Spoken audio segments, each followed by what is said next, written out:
I felt it in my body before my mind could process it. That sudden hollowness when something fundamental is missing. The retreat had reset my nervous system over the past week, but in that moment, standing in my own garage, every muscle tensed back into familiar knots. My car wasn't there, not just any car, my father's 1967 Mustang. The one thing he left me that mattered. The space where it should have been gaped like a missing tooth.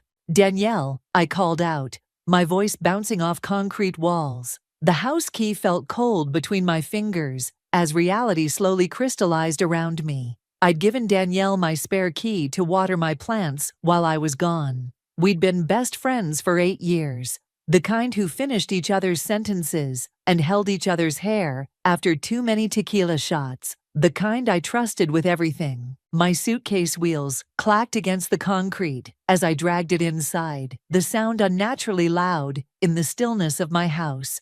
Something was wrong. Not just the missing car, the energy was off.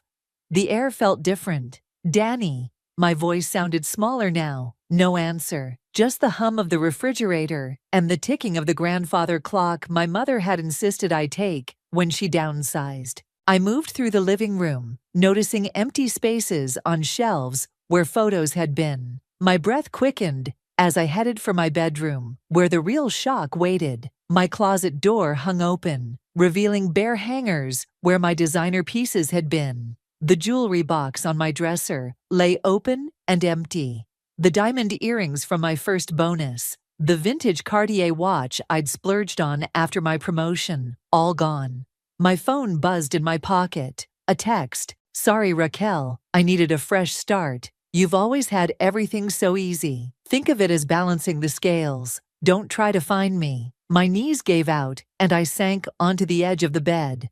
The mattress felt too soft, like I might fall through it into some endless void. My mind raced to process what was happening. Danielle had stolen from me, not just things, though the car alone was worth more than money could replace, but 8 years of friendship, of trust. "No," I whispered, standing up and pacing. "No, no, no." I called her immediately, straight to voicemail. "Danielle, what the fuck? Call me back right now." My voice cracked as anger battled with disbelief. I tried again and again. Nothing. I scrolled through our text history, looking for clues I might have missed. Our last exchange was about my trip, her wishing me a relaxing time, me thanking her for watching the house. Normal, mundane, a lie. The bathroom door was ajar, and I pushed it open to splash cold water on my face. My reflection looked wrong somehow. Same dark eyes, same wavy hair falling past my shoulders. But something had changed. The woman staring back at me looked haunted. I gripped the edge of the sink.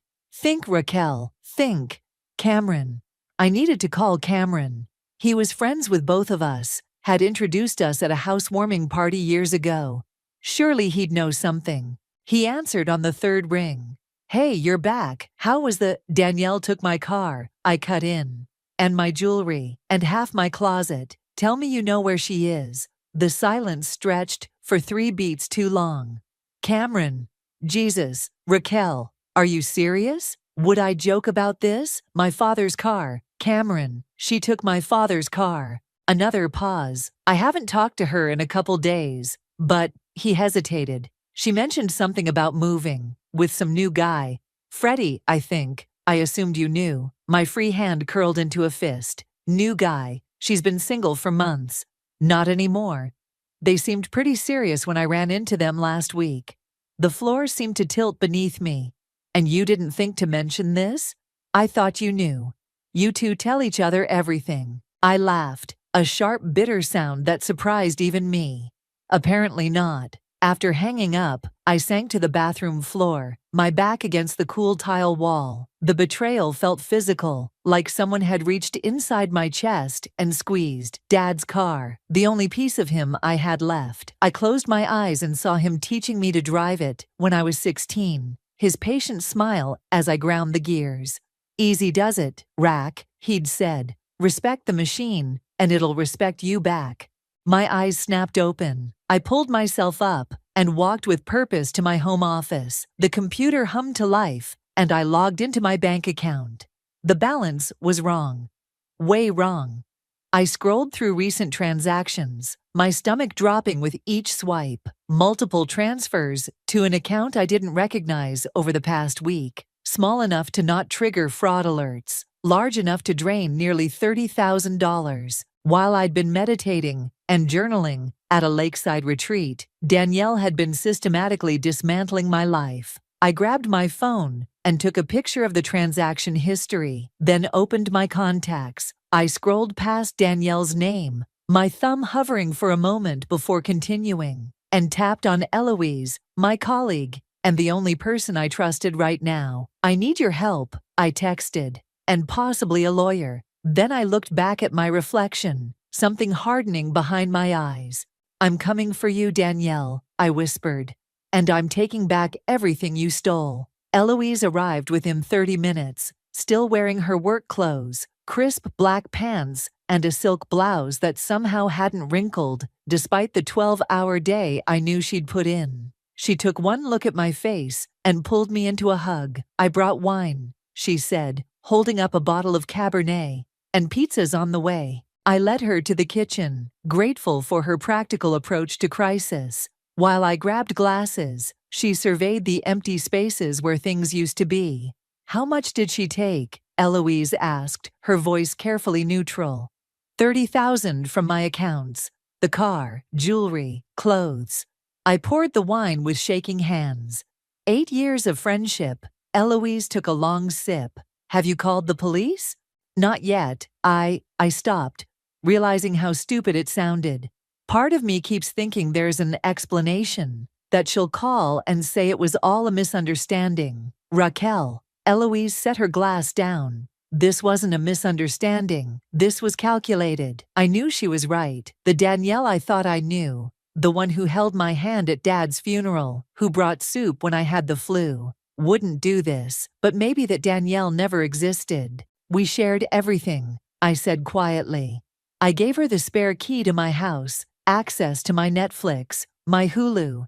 She knew where I kept my passport, for Christ's sake. I looked up suddenly. My passport. I rushed to the drawer where I kept important documents. Empty. My passport, birth certificate, social security card, all gone. "Fuck," I whispered, slamming the drawer shut. "She's going to steal my identity too." Eloise was already on her phone. "I'm texting you my lawyer's number. Call her tonight. And we're freezing your credit right now." For the next hour we worked methodically, placing fraud alerts, changing passwords, making lists of everything missing. The pizza arrived, but I could barely eat. Each new discovery felt like another betrayal. "I should have seen this coming," I said, staring at my laptop screen. "There were signs."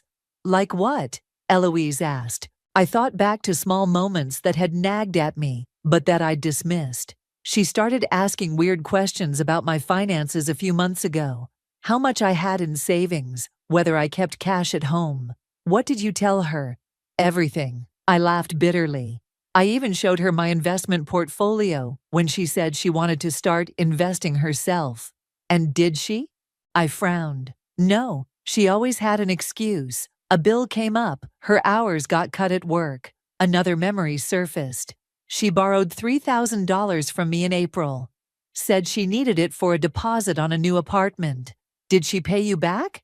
"She said she would in installments, but..." I trailed off, the truth dawning on me. "She never paid a cent." Eloise's expression softened. "Raquel, this isn't your fault." "I know, but..." My phone buzzed with a text. "Cameron. Just talked to Freddie. He says Danielle's with him, but won't say where. Seemed nervous when I mentioned you were looking for her." I showed Eloise the message. "Who's Freddie?" she asked. "Apparently, Danielle's new boyfriend. Someone she never bothered to mention to me." I texted Cameron back. "Get his number."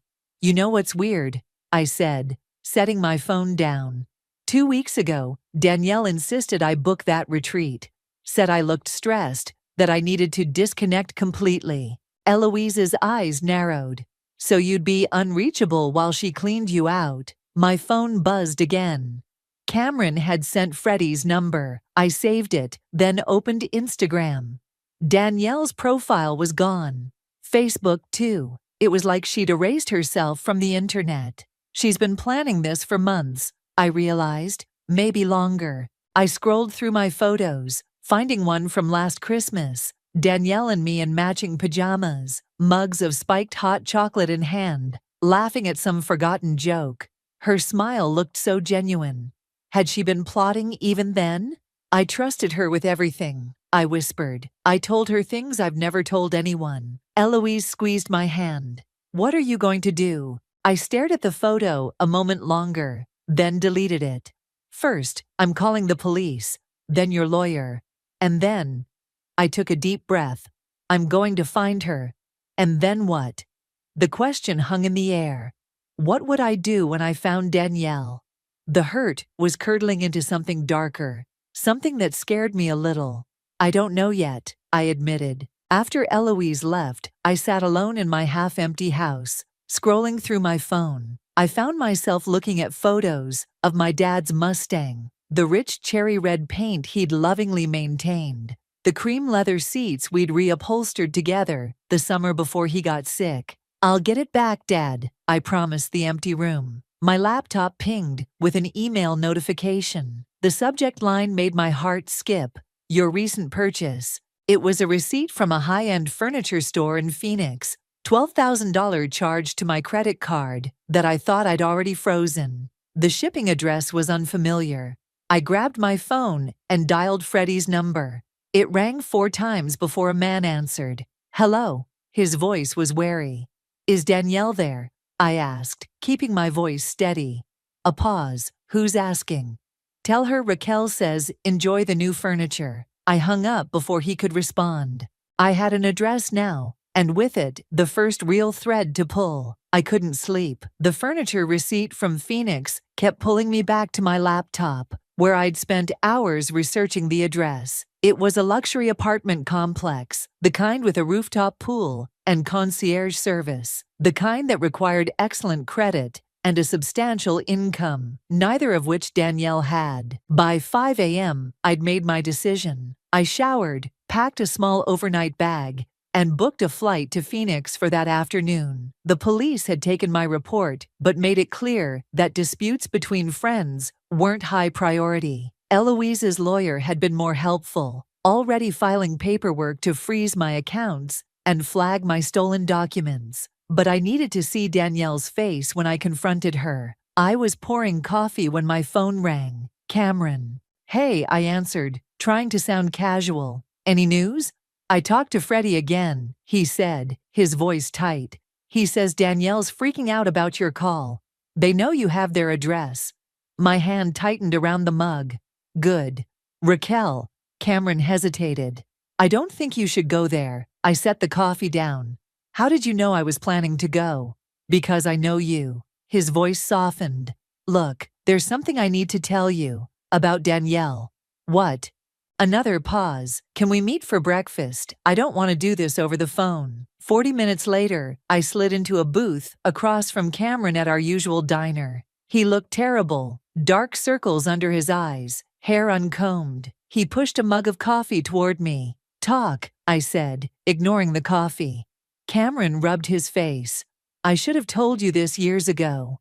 When Danielle and I first met, before I introduced you two, we dated briefly. I blinked. What? You never mentioned that. It was only a few weeks. He looked down. She borrowed money from me too. A lot of money. Said her mom was sick, needed help with medical bills. Was that true? No, her mom was fine. I found out later she used it to pay off credit card debt. When I confronted her, she cried, said she was embarrassed and would pay me back. She never did. He met my eyes. After we broke up, she asked me to introduce her to you. The implications hit me like a physical blow. You're saying she targeted me from the beginning?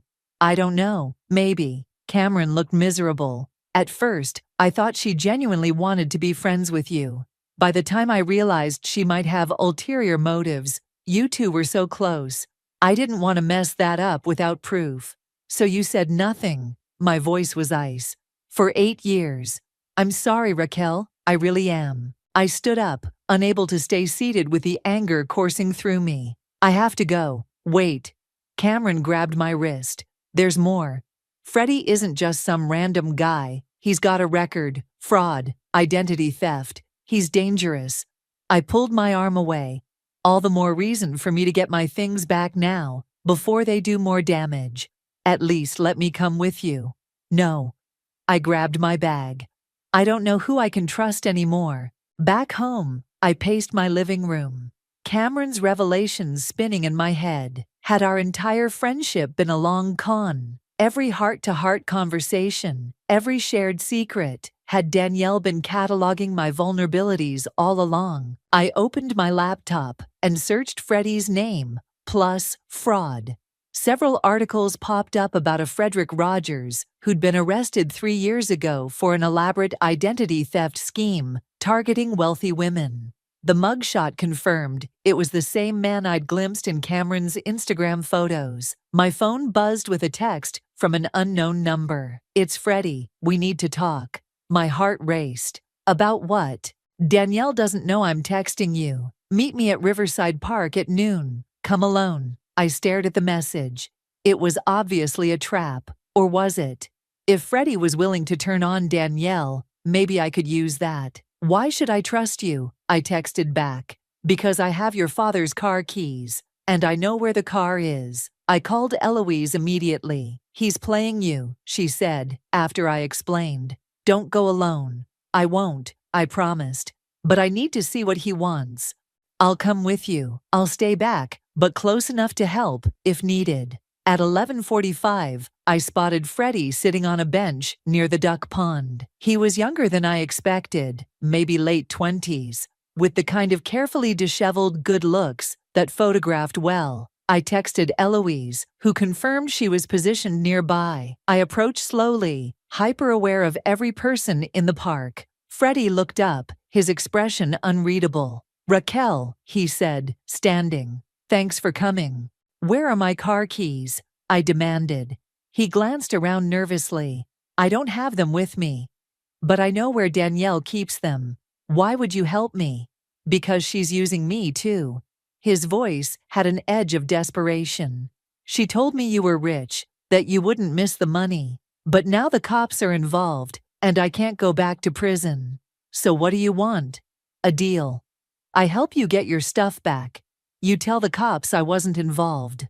I studied his face, looking for the lie. "How do I know this isn't a setup?" He pulled out his phone and showed me a photo. My father's Mustang parked in what looked like a storage unit. "She's planning to sell it tomorrow, to a private collector who doesn't ask questions." My stomach dropped. "Where is it?" "I'll take you there, but we need to go now, while Danielle's at her meeting." Every instinct screamed this was a trap, but the thought of losing Dad's car forever made me reckless. "Fine," I said, "but we're taking my friend's car, and she's coming with us." Freddie hesitated, then nodded. "Deal." As I texted Eloise to bring the car around, I wondered if I was making a catastrophic mistake, but the alternative, doing nothing while Danielle dismantled my life piece by piece, was unthinkable. "Let's go," I told Freddie, hoping I wouldn't regret this. Eloise's skepticism was palpable as Freddie directed us through the industrial outskirts of town. She kept glancing at him in the rearview mirror, her knuckles white on the steering wheel. "Left at the next light," Freddie said from the back seat. "Then straight for about a mile. If this is bullshit," I said, turning to face him, "I'll make sure fraud charges are the least of your problems." He met my eyes. "Look, I didn't know what Danielle was planning until it was too late. She told me you were loaded, that you'd never miss what she took. And you believed her?" "I wanted to." He looked away. "I've got debts, bad ones." We pulled into a storage facility surrounded by a chain-link fence. The sign read, "Secure Lock Storage," in faded red letters. My pulse quickened. "Unit 217, Freddie said. "She has it under a fake name." Eloise parked, but left the engine running. "I don't like this," she muttered. "Me neither," I admitted. "But if my car's in there, I'll wait here," she said.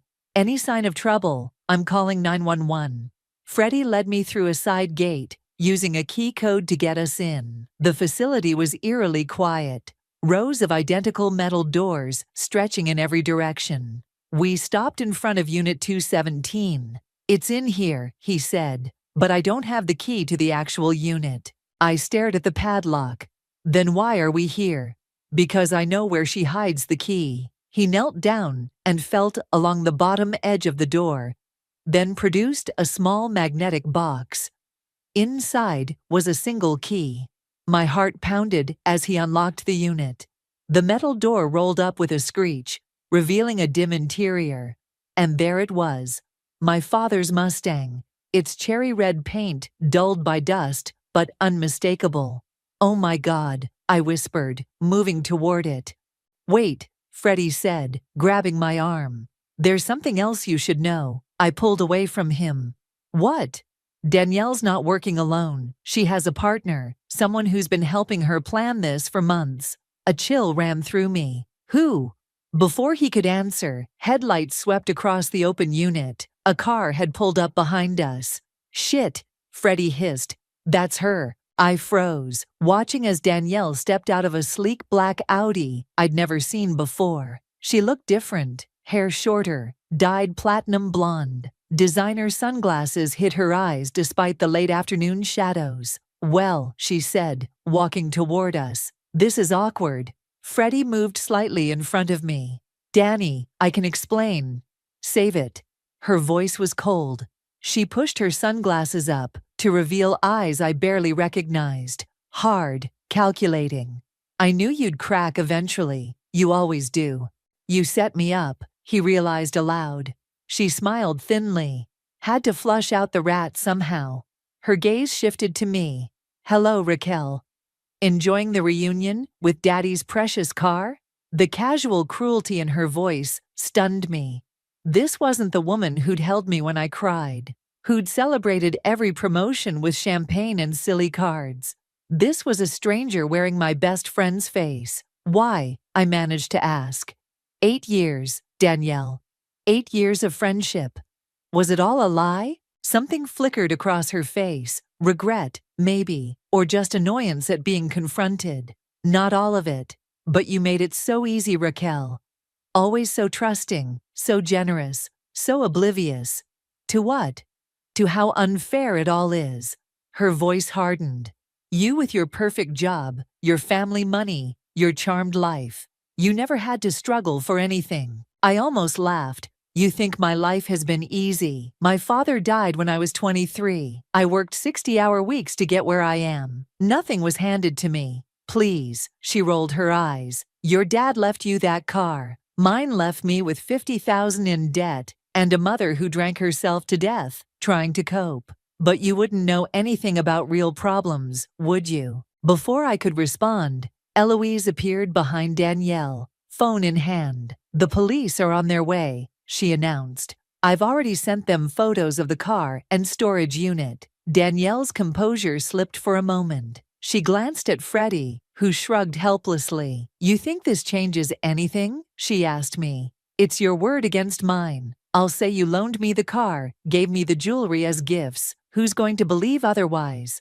"I will," came a male voice. We all turned to see Cameron walking toward us, phone held up like he was recording. "Been streaming this whole conversation to the cloud, Danny," he said, "including the part where you basically admitted to stealing from Raquel." Danielle's face contorted with rage. "You backstabbing piece of—" "Save it," Cameron cut her off. "The police can hear your side." Sirens wailed in the distance. Danielle looked trapped, her eyes darting between us and the Audi. "This isn't over," she said to me, then turned and ran for her car.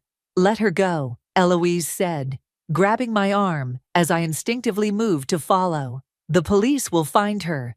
We watched as Danielle sped away, tires screeching. Freddie made no move to follow, standing awkwardly beside the Mustang. "I really didn't know how far she was going to take this," he said quietly. Cameron approached us, stopping his recording. "I followed you guys here. Figured you might need backup." "How did you know where we were going?" I asked. He glanced at Freddie. "I didn't. I put a tracking app on your phone last night. After you stormed out of the diner, I was worried. I should have been angry at the invasion of privacy, but all I felt was exhaustion. Thank you, I said simply.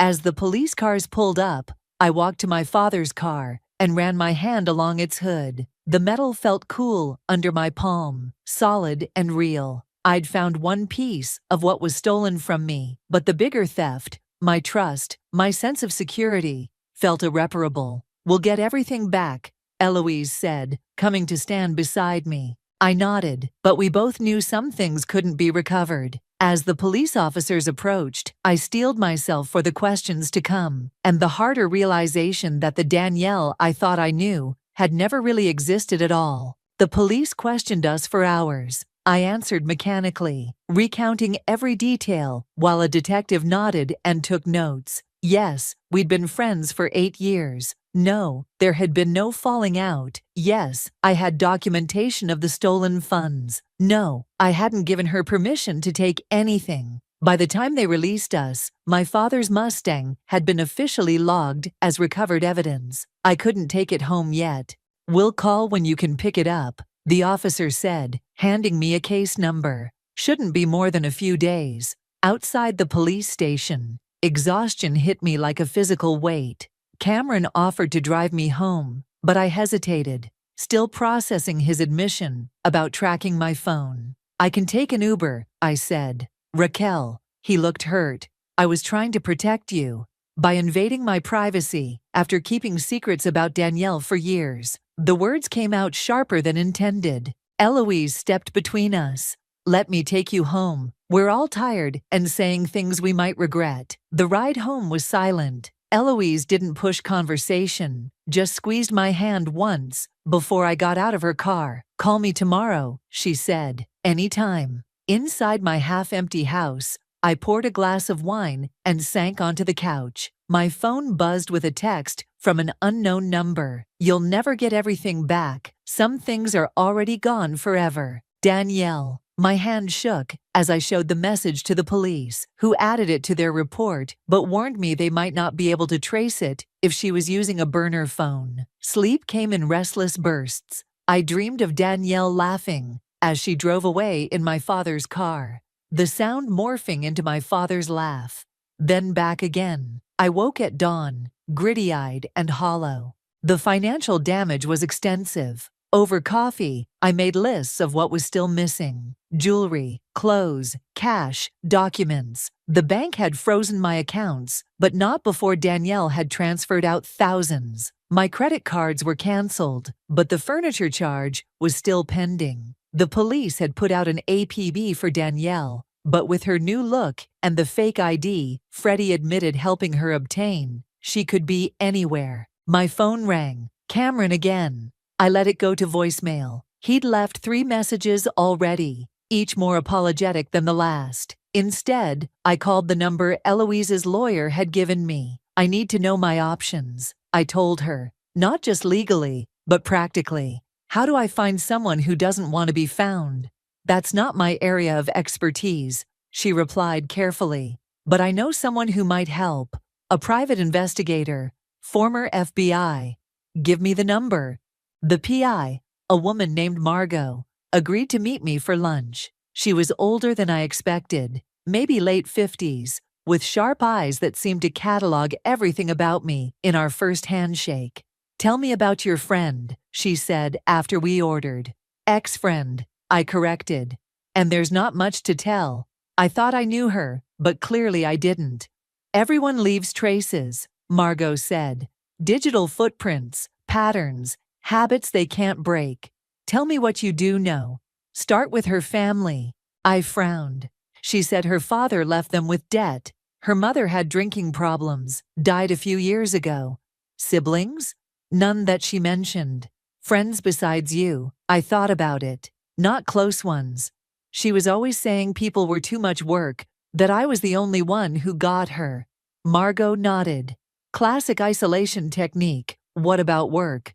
She was a freelance writer, or claimed to be. Lifestyle pieces, travel blogs. I paused. Actually, she was working on a book, a memoir about overcoming childhood trauma. She'd been talking about it for months, said she had a publisher interested. Something clicked. Wait. The day before I left for my retreat, she was excited about a meeting with her editor, said it was almost a done deal. Margot leaned forward. Do you remember the publisher's name? I closed my eyes, trying to recall. Meridian Press, I think. She showed me an email once. That's something concrete we can trace. Margot made a note. What else? She mentioned Phoenix recently. That's where the furniture was being delivered. Good, we'll start there. Margot's expression softened slightly. You know, finding her doesn't guarantee getting your things back, or closure. I know, but I need to try. After lunch, I finally listened to Cameron's voicemails. The last one caught my attention. Raquel, I found something. Danielle's memoir, I think it's about you. Call me back. I called immediately. What do you mean it's about me?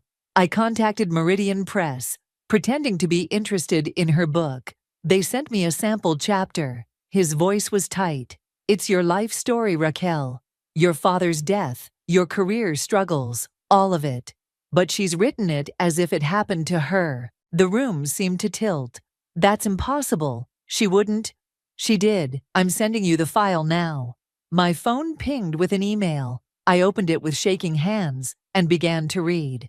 The words blurred before my eyes. Intimate details of my life, my pain, twisted into Danielle's narrative.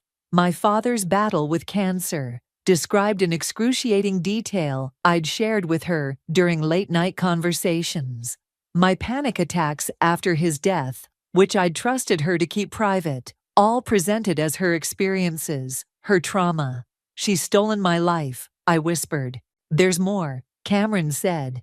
The book deal is real. They're announcing it next week. 6-figure advance, major publicity campaign. They're positioning her as the next big thing in memoir. Something cold and determined crystallized inside me. This wasn't just about money or possessions anymore. Danielle was trying to steal my identity in the most fundamental way possible. I need to stop her, I said, whatever it takes. I spent the night reading Danielle's manuscript, each page a fresh violation. She hadn't just stolen my stories, she'd improved them, polished them into perfect literary trauma. My messy grief transformed into poignant reflection. My father's ordinary kindness elevated to sainthood. My struggles with anxiety repackaged as triumphant resilience. By morning, I had a plan. This is a mistake, Eloise said when I called her. Let the police handle it. The police are looking for theft and fraud, I replied, packing my laptop into my bag. They don't care about a memoir. Then let your lawyer handle it. That could take months. The book announcement is next week. I could hear her frustration through the phone. What exactly are you planning to do? I'm meeting with Christian Lee, the editor who bought Danielle's book. And then what? I didn't answer immediately. The truth was, I wasn't entirely sure. I'll figure it out when I get there. Meridian Press occupied 3 floors of a gleaming downtown high-rise. I'd called ahead, claiming to be Danielle's research assistant with urgent materials for Christian. The receptionist directed me to the 11th floor. Christian Lee was younger than I expected, maybe early 40s, with stylish glasses and an easy smile that faded when I introduced myself. I'm sorry, you're who? He asked, not inviting me to sit. Raquel Weber. The real Raquel Weber. I placed the manuscript on his desk, the person whose life story Danielle Jordan stole for her memoir.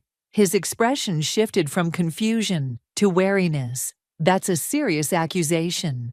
It's not an accusation, it's a fact. I pulled out my phone and showed him photos of my father and me. The same scenes described in the memoir. Everything in that book happened to me, not her. Her real name is Danielle Jordan, and she's currently wanted by the police for theft and fraud. Christian's professional composure cracked slightly. Ms. Weber, did she mention she's been living in Phoenix under a fake name? Or that she stole $30,000 and my father's car last week? He sat down heavily. We do extensive background checks on our authors. Clearly not extensive enough. He removed his glasses, pinching the bridge of his nose. "What do you want from me?" "Cancel the book deal. Today, before you announce it." "It's not that simple. We've invested." "I don't care what you've invested." My voice remained steady, though my hands shook. "That book is my life, my trauma, my story. She had no right to take it, and you have no right to profit from it." Christian studied me for a long moment. "I need to make some calls. Would you mind waiting outside?" I sat in the reception area for 45 minutes, watching assistants hurry past with coffee and manuscripts. Finally, Christian emerged. "We're looking into your claims," he said formally. "In the meantime, we're postponing the announcement." "Not good enough." "It's all I can offer right now." His tone softened slightly. "For what it's worth, I believe you. But this isn't just my decision." I stood to leave. "You have until tomorrow to cancel the deal completely, or I go to every publishing industry blog and news outlet with this story. I'm sure they'd love to hear how Meridian Press is profiting from stolen trauma." Outside, adrenaline drained from my body, leaving me shaky. I hadn't expected the confrontation to affect me so deeply. I called Cameron. "How did it go?" he asked. "They're looking into it," I said, mimicking Christian's tone. "I gave them an ultimatum." "That's something at least." He paused. "Listen, Margot called me. She found an address for Danielle in Phoenix, an apartment under the name Danielle Weber." My stomach dropped. "She's using my last name." "Looks like it. Margot's sending the details to your email." I thanked him and hung up, checking my inbox. The address was for a luxury apartment complex, the same one from the furniture delivery receipt. My phone buzzed with a text from an unknown number. "I know what you did. Back off or I release everything." I stared at the cryptic message. Release what?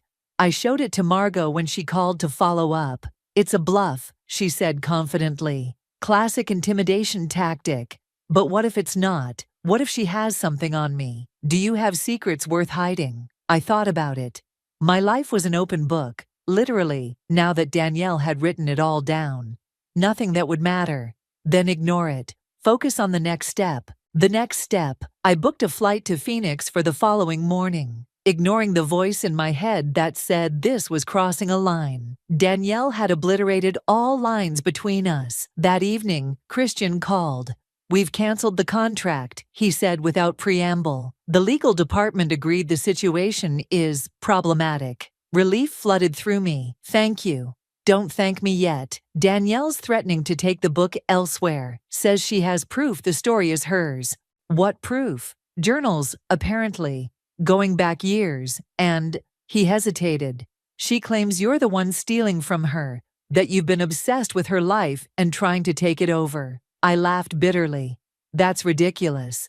"Maybe, but she's convincing and determined." After we hung up, I sat in stunned silence. Danielle wasn't just stealing my past, she was trying to rewrite it completely, casting me as the villain in my own life story. My phone buzzed with another text from the unknown number. "You shouldn't have done that. Now I take everything." Attached was a photo that made my blood run cold. A journal open to a page dated 3 years ago, describing my father's death in Danielle's handwriting. The details were perfect. The hospital room, the last words, the color of the sky that day. She'd been planning this for years. I forwarded the image to Margot with a simple message. "I'm going to Phoenix tomorrow. I need to end this." Her reply came quickly. "Don't go alone." But that was exactly what I intended to do. This was between Danielle and me now, a battle for my own life story, and I was done playing defense. Phoenix greeted me with scorching heat that stole my breath the moment I stepped off the plane. By the time my rideshare pulled up to Danielle's apartment complex, my cotton blouse clung to my back, and determination had hardened into something colder. The building was exactly as pretentious as I'd imagined. All glass and steel, with a uniformed doorman and a fountain in the lobby. I approached the front desk with practiced confidence. "I'm here to see Danielle Weber," I said, the surname bitter on my tongue. The concierge checked his computer. "I don't see you on her approved visitor list." "It's a surprise," I smiled, channeling Danielle's easy charm. "I'm her sister," just flew in from New York." He hesitated, then smiled back. "I'll need to see some ID."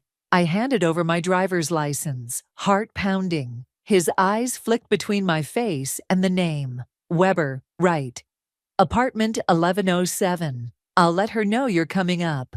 Actually, I touched his arm lightly. "I'd really like to surprise her. It's her birthday." He looked uncertain, then nodded. "11th floor, to the right." The elevator ride gave me 30 seconds to question everything. What was I actually going to do when I saw her? What if Freddie was there? What if she called security? I had no real plan beyond confrontation. Apartment 1107 had a sleek black door with no peephole. I pressed the doorbell before I could lose my nerve. Nothing. I pressed it again, longer this time. Still nothing. Had the concierge warned her? Was she hiding inside, watching me through some hidden camera? I was about to turn away when I heard the elevator ding behind me. I froze. Danielle stepped out, arms full of shopping bags from high-end boutiques. She saw me and stopped dead, her face draining of color beneath her new platinum hair. "Surprise," I said quietly. She recovered quickly, shifting the bags to one arm and fishing out her keys. "You shouldn't have come here, Raquel. You shouldn't have stolen my life." She brushed past me to unlock her door. "I didn't steal anything that matters. My father's car doesn't matter. My money, my life story." She pushed the door open and turned to face me. "Are you coming in, or would you prefer to have this conversation in the hallway where everyone can hear?" I followed her inside, immediately struck by the familiar items scattered throughout the stylish apartment. My vintage record player sat on a shelf. My throw pillows adorned her couch. Even the art on the walls, pieces I'd carefully collected over years, hung as if they'd always been hers. "You've been busy redecorating," I said, my voice tight. Danielle set her bags down and moved to the kitchen, where she poured herself a glass of water. She didn't offer me one. "What do you want, Raquel? An apology? Your stuff back? Because the first isn't coming, and the second isn't possible anymore." "I want to understand," I said, surprising myself with the honesty. 8 years, Danielle. Was any of it real?" Something flickered across her face. "Regret, maybe, or just annoyance. Parts of it. In the beginning. And then?" She shrugged. "And then I realized how easy you were to borrow from. You never noticed the small things disappearing. A bracelet here, a scarf there. You were so trusting, so willing to believe the best in people." She took a sip of water. "People like you deserve what you get." The casual cruelty stunned me. "What did I ever do to you?" "You existed," she said simply. "With your perfect life, and your perfect job, and your perfect fucking story about your perfect dad who loved you so much he left you his precious car." Her voice had risen, revealing the first crack in her composure. "Do you know what my father left me? Scars, and debt, and a mother who drank herself to death trying to forget him." I stared at her, really seeing her for the first time. "So you decided to take my life instead." "I decided to take the life I deserved." She gestured around the apartment. "And it fits me better than it ever fit you. I've done more with your stories in one book than you would have done in a lifetime." "The book deal is canceled," I said. "Christian called me yesterday." Her smile was cold. "One publisher down, dozens to go. The manuscript is already with 3 others. Your cease and desist means nothing when I have years of journals proving these experiences are mine." "Journals you fabricated. Prove it." She stepped closer. "It's your word against mine, and I'm much more convincing. I always have been." Something inside me snapped, not into rage, but into clarity. "You know what, Danielle? Keep it. Keep the clothes, the furniture, the fancy apartment. Keep pretending to be someone you're not." I pulled out my phone. "But you don't get my story." I pressed play on the recording app that had been running since I entered the apartment. Danielle's voice filled the room. "I decided to take the life I deserved." Her face contorted. "You bitch. I've already emailed this to my lawyer, Margot, Christian, and the police." I lied smoothly, watching her confidence crumble. along with photos of all my stolen property currently decorating your apartment. She lunged for my phone. I stepped back, bumping into the coffee table, my coffee table, nearly losing my balance. "Delete it," she demanded, grabbing my wrist. I twisted away. "It's too late. It's already out there. Your new identity, your book deal, your freedom. It's all over. You're lying." "Am I? The police are already looking for you. How long before they check Phoenix? How long before they find Danielle Weber living in an apartment she can't possibly afford?" Her grip loosened. For a moment, I saw the old Danielle, the one who used to panic when things went wrong, who needed me to fix everything. "I can explain the recording," she said, but her voice lacked conviction. "Maybe. But can you explain the journals when forensic experts date the ink? Or the bank transfers? Or the stolen car?" I moved toward the door. "It's over, Danielle. The only question is how much worse you want to make it for yourself." She followed me, desperation replacing anger. "Raquel, wait. We can work something out." I paused at the door, turning to face her one last time. "No, we can't. You didn't just steal my things, Danielle. You tried to steal me, who I am, what I've lived through." I met her eyes steadily. "But you can't become me by wearing my clothes or telling my stories. You'll always be you, running from yourself." I walked out, closing the door on her protests. In the elevator, my hands finally began to shake as the adrenaline ebbed. I'd done it. I'd confronted her. And somehow, walking away felt more powerful than any revenge I could have taken. Outside, I called Margot. "I found her, and I have everything we need."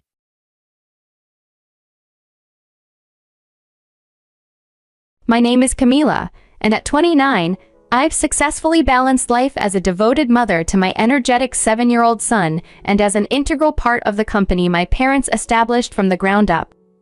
My husband, Jack, had been my steadfast support, or at least, that's what I believed. I can vividly recall the evening that altered everything. During a peaceful dinner with the sound of silverware blending with our son's joyful laughter, Jack unveiled a disheartening truth. "You work for your parents, who didn't even finish high school." "That's embarrassing, Camila," he remarked, his fork freezing in the air. I nearly choked on my drink. "What? Why does that matter now?" I responded, puzzled. Jack shrugged, his face twisting into a look of disdain. "I just thought you came from a more educated family. It's not a good look associating with dropouts." I was dumbfounded, my heart racing. This was the man who had promised to love and cherish me, the man who had warmly welcomed my parents as if they were his own. And yet, here he was, belittling their life's achievements. "But they've built a successful company, Jack. They worked hard for everything we have," I countered, trying to maintain a calm demeanor. He scoffed. "Hard work? Please. They probably just got lucky. It's not like they had the brains for something significant." His words felt like a physical blow. I glanced across the table at our son, blissfully oblivious and happily eating his meal. How would I ever explain to him that his father held such disdain for his grandparents? "Jack, they're my parents. You've known them for years. Why are you saying this now?" My voice trembled with disbelief and hurt. He leaned back, his gaze chillingly distant. I guess I just never realized how limited their education was. "It's not something to be proud of, Camila. And frankly, it reflects poorly on us." That night, as I lay in bed, the man beside me seemed like a stranger. His harsh words replayed in my mind, each one a piercing stab to my heart. My parents, who had sacrificed so much to provide me with opportunities they never had, were now considered a source of shame by my husband. The Camila who had once deeply fallen in love with Jack struggled to come to terms with this harsh new reality. I closed my eyes, a single tear rolling down my cheek. This was merely the beginning, the first crack in the facade of our once seemingly perfect life. The weeks that followed were filled with tension and icy silences, as Jack's contempt for my family permeated every aspect of our existence. I watched as the man I had married slowly transformed into someone I could hardly recognize, someone who seemed to take pleasure in diminishing others. One evening, while I was setting the table for dinner, Jack walked in, his expression stern and unyielding. "Camila, we need to talk about your job," he declared, his tone allowing no room for debate. I took a deep breath, steeling myself. "What about my job, Jack?" He leaned against the counter, his eyes icy. "I think it's time you considered quitting. Be a full-time housewife. It's not like your job at that rinky-dink company means anything." I clenched my fists, a wave of anger washing over me. "My job means a lot to me, Jack. My parents built that company from scratch. It's important," he scoffed, the sound grating on my nerves. "Important? Please, Camila. It's a small-time operation. You'd be better off focusing on our home." I shook my head, a mix of disbelief and anger swirling within me. "I won't quit my job, Jack. It's part of who I am." He stepped closer, his voice rising. "Who you are? You're my wife, Camila. Your place is here with our son, not wasting time at some dead-end job." I stared at him, barely recognizing the man before me. "My parents' business isn't dead-end, and I am not just your wife. I am also a daughter and a professional." His laughter filled the kitchen, mocking. "Professional? That's a good one. You're playing at a job, Camila. Time to grow up and see what's really important." That night, I lay awake, his words and laughter haunting me. It was clear that Jack's arrogance and contempt knew no bounds. His disregard for my identity, my family, and my aspirations was not just painful, it was suffocating. As the days turned into weeks, the idea of a life without Jack began to grow in my mind, a life where I didn't have to defend my parents or my choices. A life where my son wouldn't have to hear his father mock his grandparents. But I knew that simply leaving Jack wouldn't be enough. He needed to understand the pain he caused, to feel the sting of his own venom. I needed to stand up for my parents, for myself.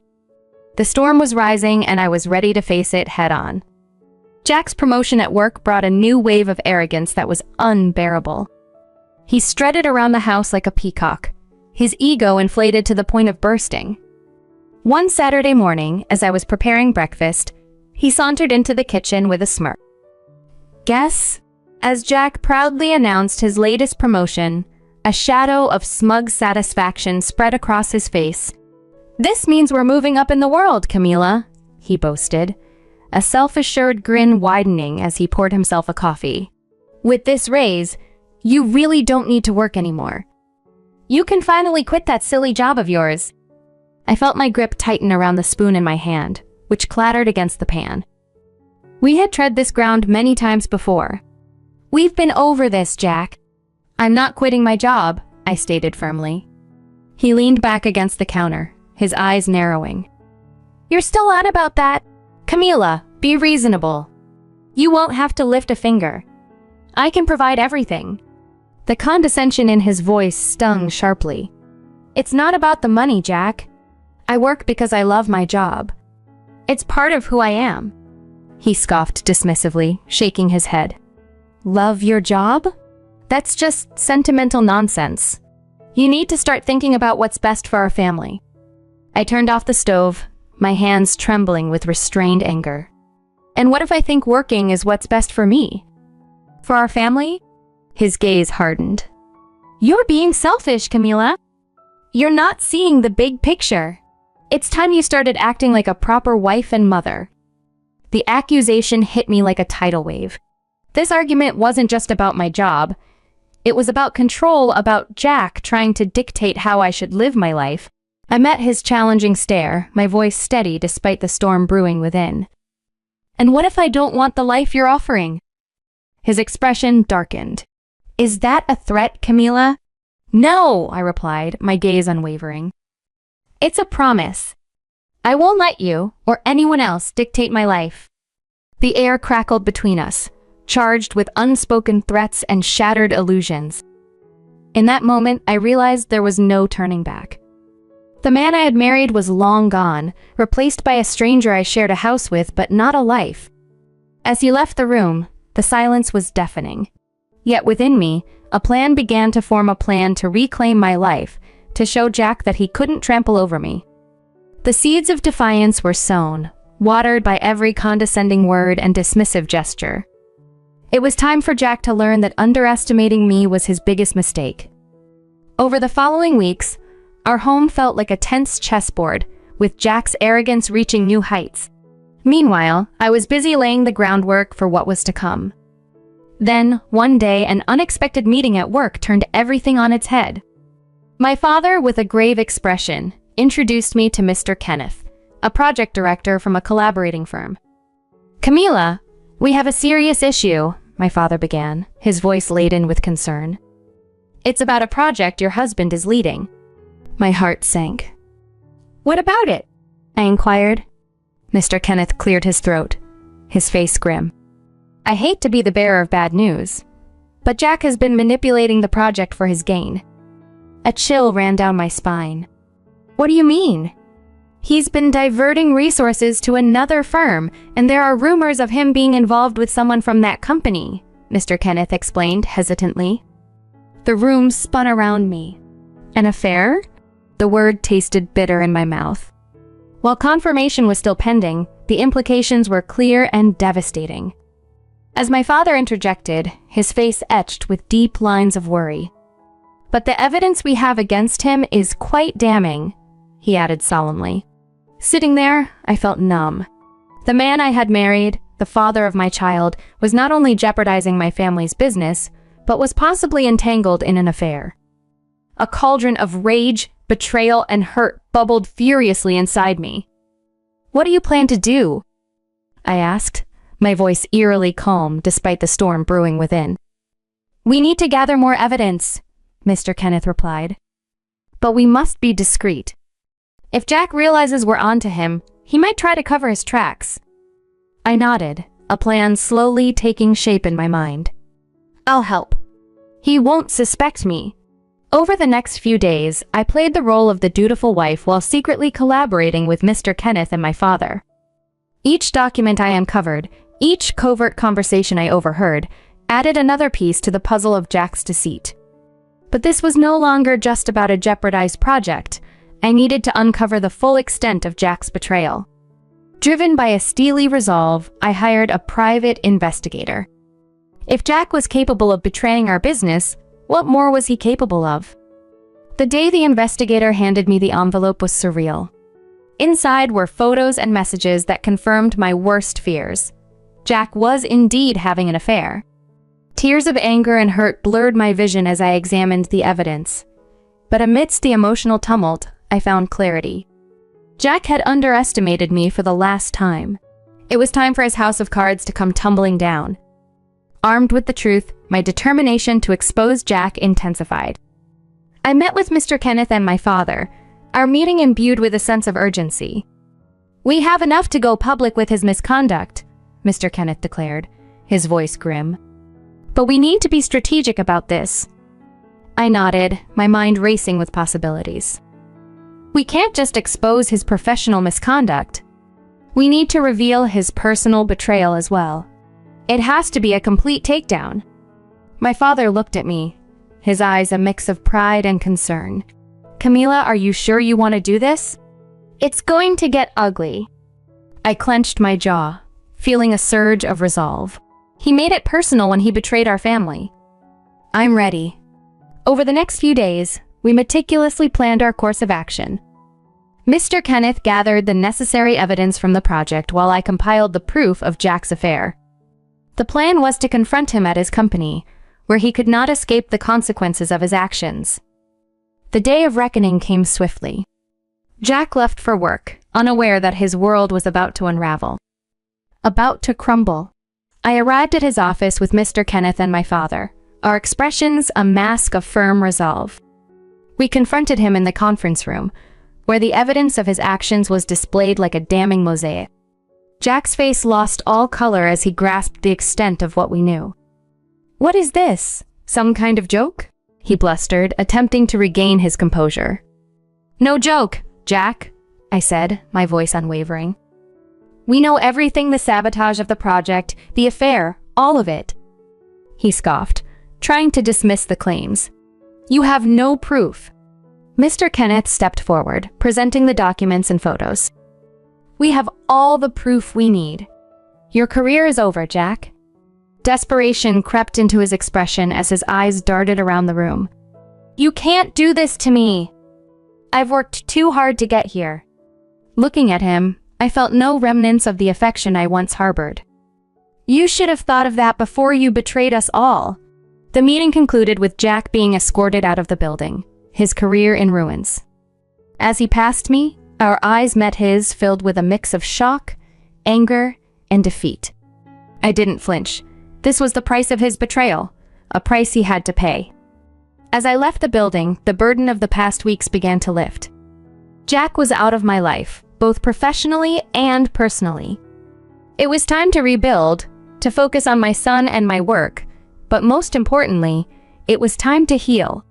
The aftermath of Jack's exposure was like a storm sweeping through our lives, leaving a trail of revelations and consequences. His professional disgrace was only the beginning. A few days after the confrontation, Jack called me. His voice, once confident and arrogant, now carried a tone of desperation. Camila, we need to talk. This is a misunderstanding. I can explain everything, he pleaded. I gripped the phone tightly, my resolve firm. There's nothing to explain, Jack. I've seen the evidence. It's over. You can't do this to me. You're ruining my life, he protested, his voice rising in anger. You did this to yourself, I replied, the taste of betrayal still lingering. You made your choices, and now you have to face the consequences. There was a moment of silence before his tone shifted, becoming more sinister. If you think you can get away with this, you're wrong. I won't let you destroy me. The threat hung heavy in the air, but I was not intimidated. I'm not afraid of you, Jack. You've lost your power over me. I hung up the phone, feeling a surge of empowerment. Jack's threats were the last gasps of a man who had lost everything. The news of Jack's affair and professional misconduct quickly spread, eliciting immediate reactions. His social circles shunned him, and his professional network crumbled. The man who had once prided himself on his image and status was now isolated, his reputation shattered. Jack had become an outcast, his reputation shattered. As for me, I focused on piecing my life back together.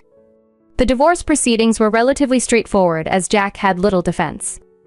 I was granted full custody of our son and a significant portion of our joint assets.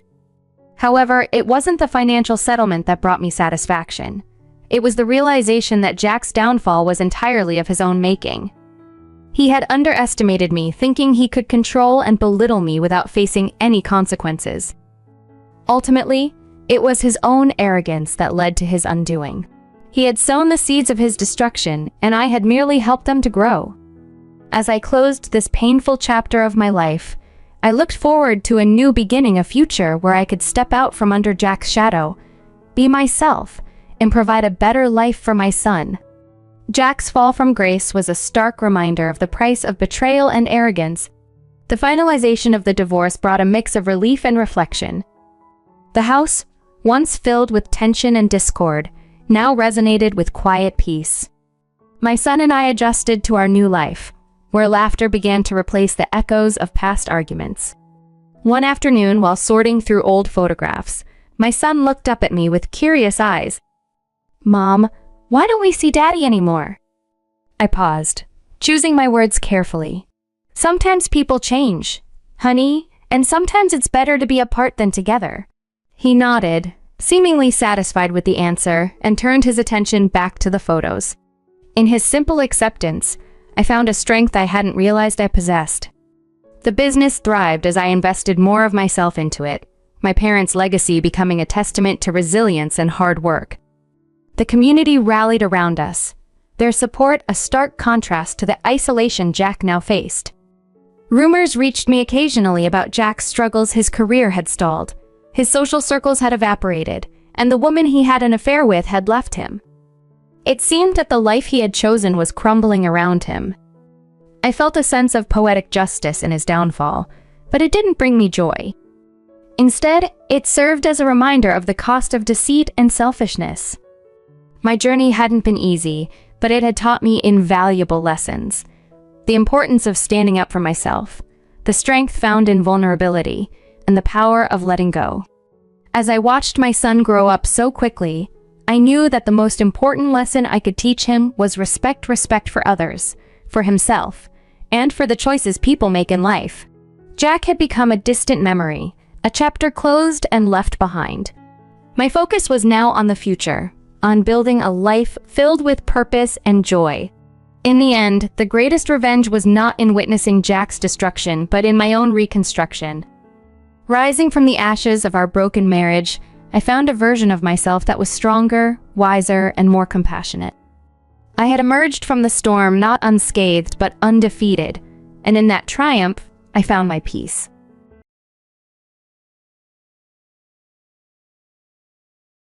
I'm Sophia, 27 years old, and have been blissfully married to my 29-year-old husband for 3 years, following a 1-year courtship. Unlike my laid-back parents who have always respected my choices, my mother-in-law is a stark contrast with her high expectations and demands. From the time we were dating, she pressured us to marry, embarrassed by her son remaining single past 22 and uncomfortable explaining it to her friends. Once we married, her focus shifted to urging us to start a family immediately. She seemed oblivious to our feelings and readiness, motivated more by a desire to flaunt our milestones as her achievements to her circle of friends, a group of women in their 60s who frequently discussed their children and grandchildren. Despite our attempts to explain our position, she persisted. My father-in-law, generally dominated by my mother-in-law's stronger personality, advised my husband to avoid confrontation, suggesting it was easier to endure her pressure than to challenge it.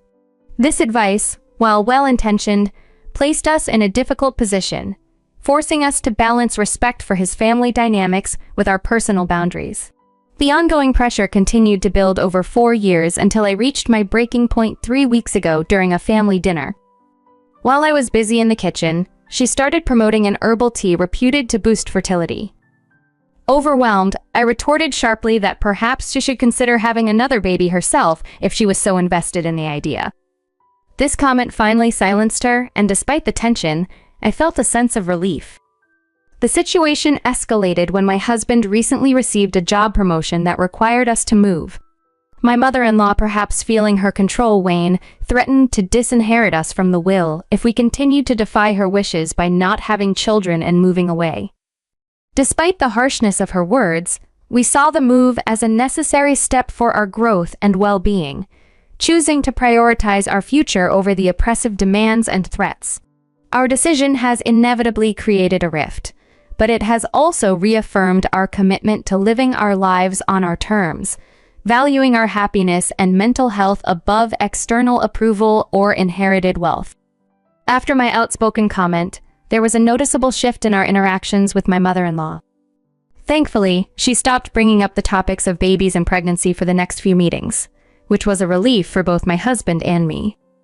Given that she lives nearby, she used to visit us unexpectedly whenever she pleased. However, post-incident, she curtailed her visits significantly, and on the occasions she did stop by, she interacted mostly with her son, avoiding me as if I were contagious. This change made me worry that I might have upset her more deeply than intended. We were concerned about the repercussions, especially considering the inheritance at stake. I admit, it sounds somewhat mercenary to maintain a relationship with in-laws mainly for financial gain.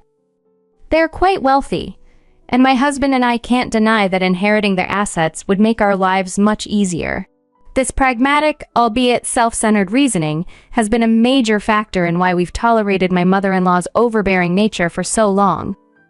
Living so close to them, it seemed impractical to stir up major conflicts over minor annoyances, especially as we anticipated only having to endure this situation temporarily. My husband's promotion changed everything. He had been striving for this advancement at his bank for 6 years, and it finally came through 2 days ago. Not only did he secure his own office, but he also received a substantial raise. While we were already living comfortably on our combined incomes, he as a branch manager and I as a auditor, the promotion propelled us into a better financial bracket. With this new financial security, our dependence on potential inheritance lessens, and our desire to move away from the stifling proximity to his parents grows stronger. The house we currently live in was a wedding gift from the in-laws, chosen for its closeness to them. But with our new financial independence, moving out has become a more tangible and eagerly anticipated goal.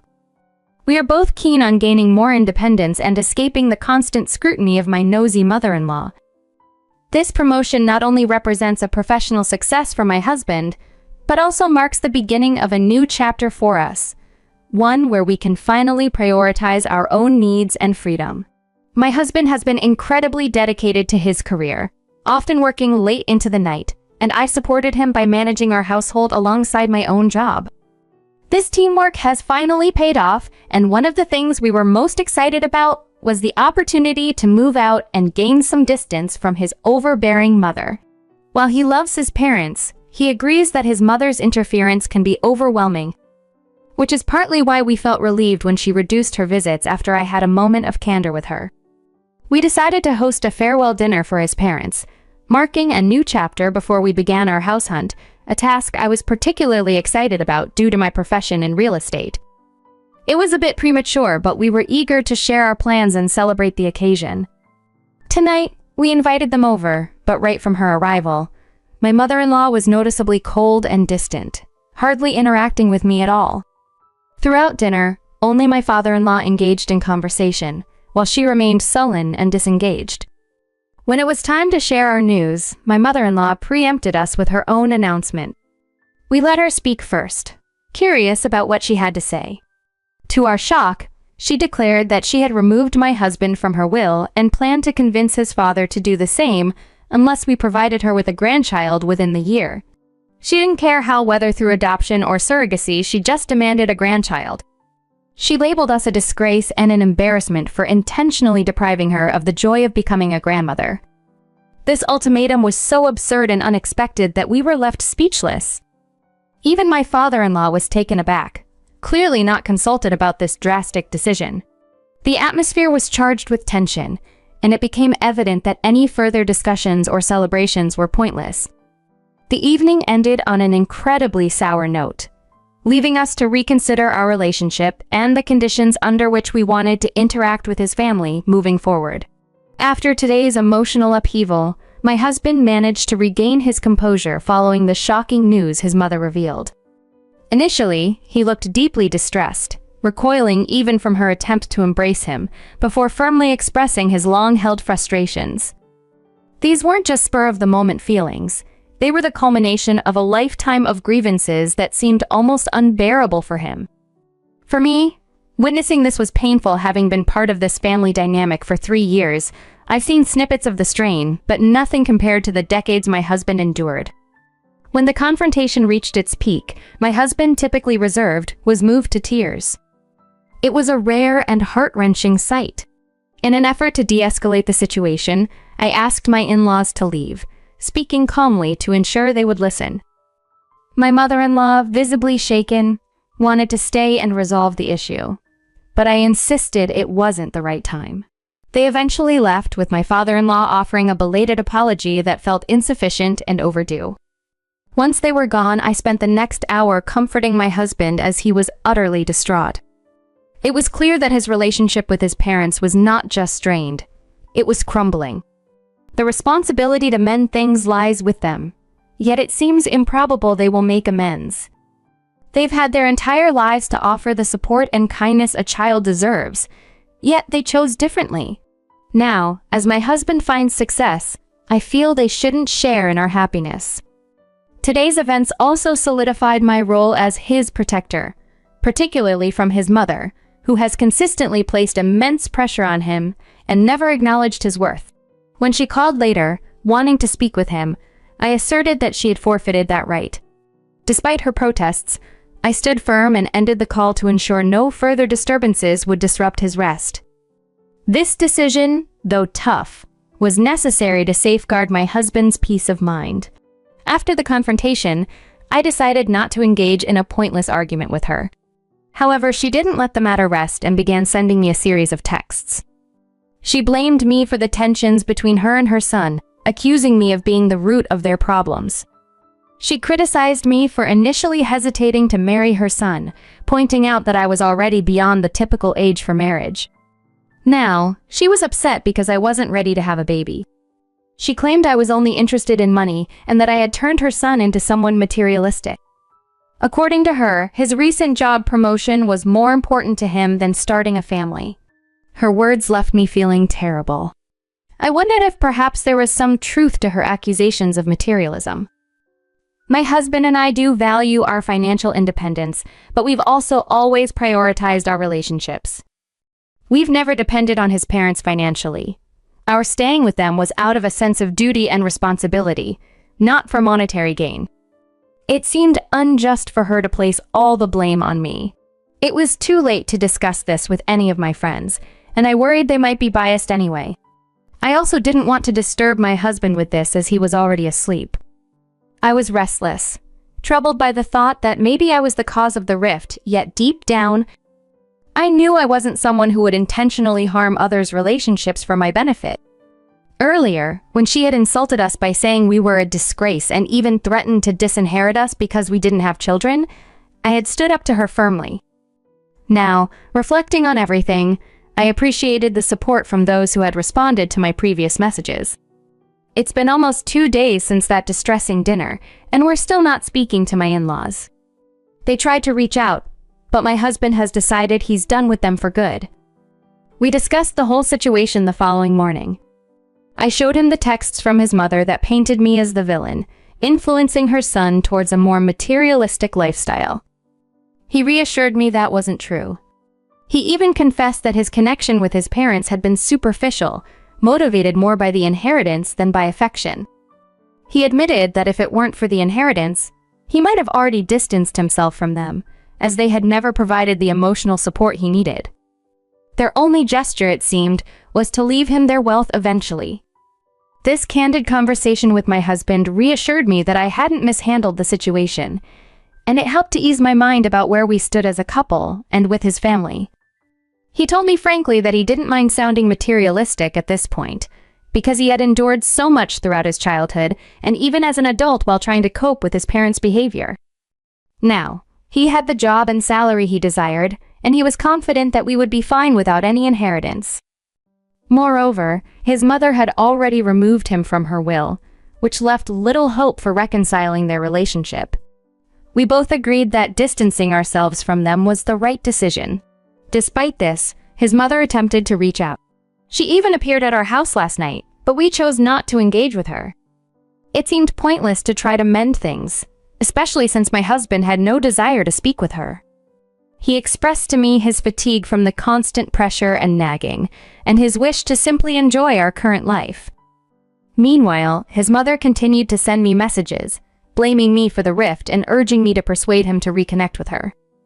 Her expectations were unrealistic, especially when she continued to place the blame on me for issues she herself had caused. If she had been a supportive mother and mother-in-law, we wouldn't be in this situation. Her failures in these roles left her solely responsible for the estrangement, and my husband felt completely justified in wanting to cut ties permanently. Recently, my husband and I chose a new house and are planning to move soon. He informed his father about our decision today, which greatly upset him. His father tried to persuade him to stay, but my husband's mind was made up. He had always hoped his father would stand up for him against his mother's domineering ways, but his father's reluctance to confront her had only exacerbated the situation. Now, it was too late for any regrets. While my father-in-law was upset, his reaction paled in comparison to how my mother-in-law took the news. Her devastation was profound, and despite everything, I couldn't help but feel a twinge of sympathy for her desperation. However, the choices made by both of them over the years had led us to this point, and we were now focused on moving forward and building our own lives away from the turmoil. She made another attempt to persuade her son to stay, visiting us once more. This time, my husband decided to confront her directly and have a definitive conversation. I chose to stay out of it, remaining in the bedroom while they talked in the living room. I wasn't privy to their entire discussion, but my husband later shared the main points with me. He firmly told his mother that he no longer wished to maintain contact with her due to her manipulative behavior, which had turned his life into a relentless competition. She tried to manipulate the narrative, claiming she was just trying to push him to be better. However, we both knew the truth: her motives were selfish, driven by a desire to boast to friends and relatives, not genuine concern for him. Their conversation escalated into an argument when she tearfully demanded he cancel our plans to move and stay within her reach. She couldn't bear the thought of him being independent. When my husband reiterated that he was an adult capable of making his own decisions, she became hysterical. Her breakdown was loud enough that I could hear it from the bedroom, prompting me to check on the situation. I found her in a state of frenzy, throwing cushions and screaming irrationally as my husband attempted to call his father for help. I tried to intervene and calm her down, but this only redirected her fury towards me. She accused me of turning her son against her and filling his head with ideas. The situation escalated quickly, but fortunately my father-in-law arrived just in time. He managed to lead her away, though she resisted vehemently. It was a distressing scene to witness, both scary and sad. After they left, I felt a mix of relief and sympathy. Despite my pity for her, her behavior was clearly out of control, and I hoped that this would be the last such visit. My husband and I agreed that enough was enough. Today had been an eye-opening confirmation that distancing ourselves was not only necessary but urgent for our peace and well-being. In retrospect, perhaps it wasn't the best idea for my husband to invite his mother over for a conversation, hoping to resolve things amicably. Her behavior made it clear that she still doesn't regard him as an adult, but rather as someone she can control. Given her actions and words that day, I think few would argue that moving away couldn't come soon enough. I'm excited to share some wonderful news. The emotional roller coaster I've been on recently has a beautiful reason behind it. I'm pregnant. We discovered this a few days ago, and it has filled us with immense joy. This, along with my husband's recent promotion, seems like the universe aligning perfectly for us at just the right moment. We're ecstatic about starting this new chapter in our lives, though we've decided not to share this news with my in-laws for obvious reasons. In fact, we've taken the step of blocking them on all fronts. My husband has made it very clear to his father that if his mother attempts to visit us after her last outburst, he will not hesitate to involve the authorities. He's firmly closed the door on any further contact, a decision his father reluctantly accepted. Unfortunately, my mother-in-law missed a significant opportunity to be part of her grandchild's life. Had she just managed to keep her composure for a few more weeks, things might have been different. But given her recent outlandish behavior, I'm relieved she revealed her true nature before our child arrived. I couldn't bear the thought of her disruptive presence around our baby, or me during such a crucial time. We are in the midst of moving, and I'm ensuring that our new address remains a secret from my in-laws. The last thing I need during my pregnancy is an unexpected visit from my mother-in-law. Right now, our focus is solely on our future, building a peaceful and happy life for our soon-to-arrive baby. I'm looking forward to embracing motherhood and all the joys it brings. We just want our family to thrive in tranquility, free from any external drama.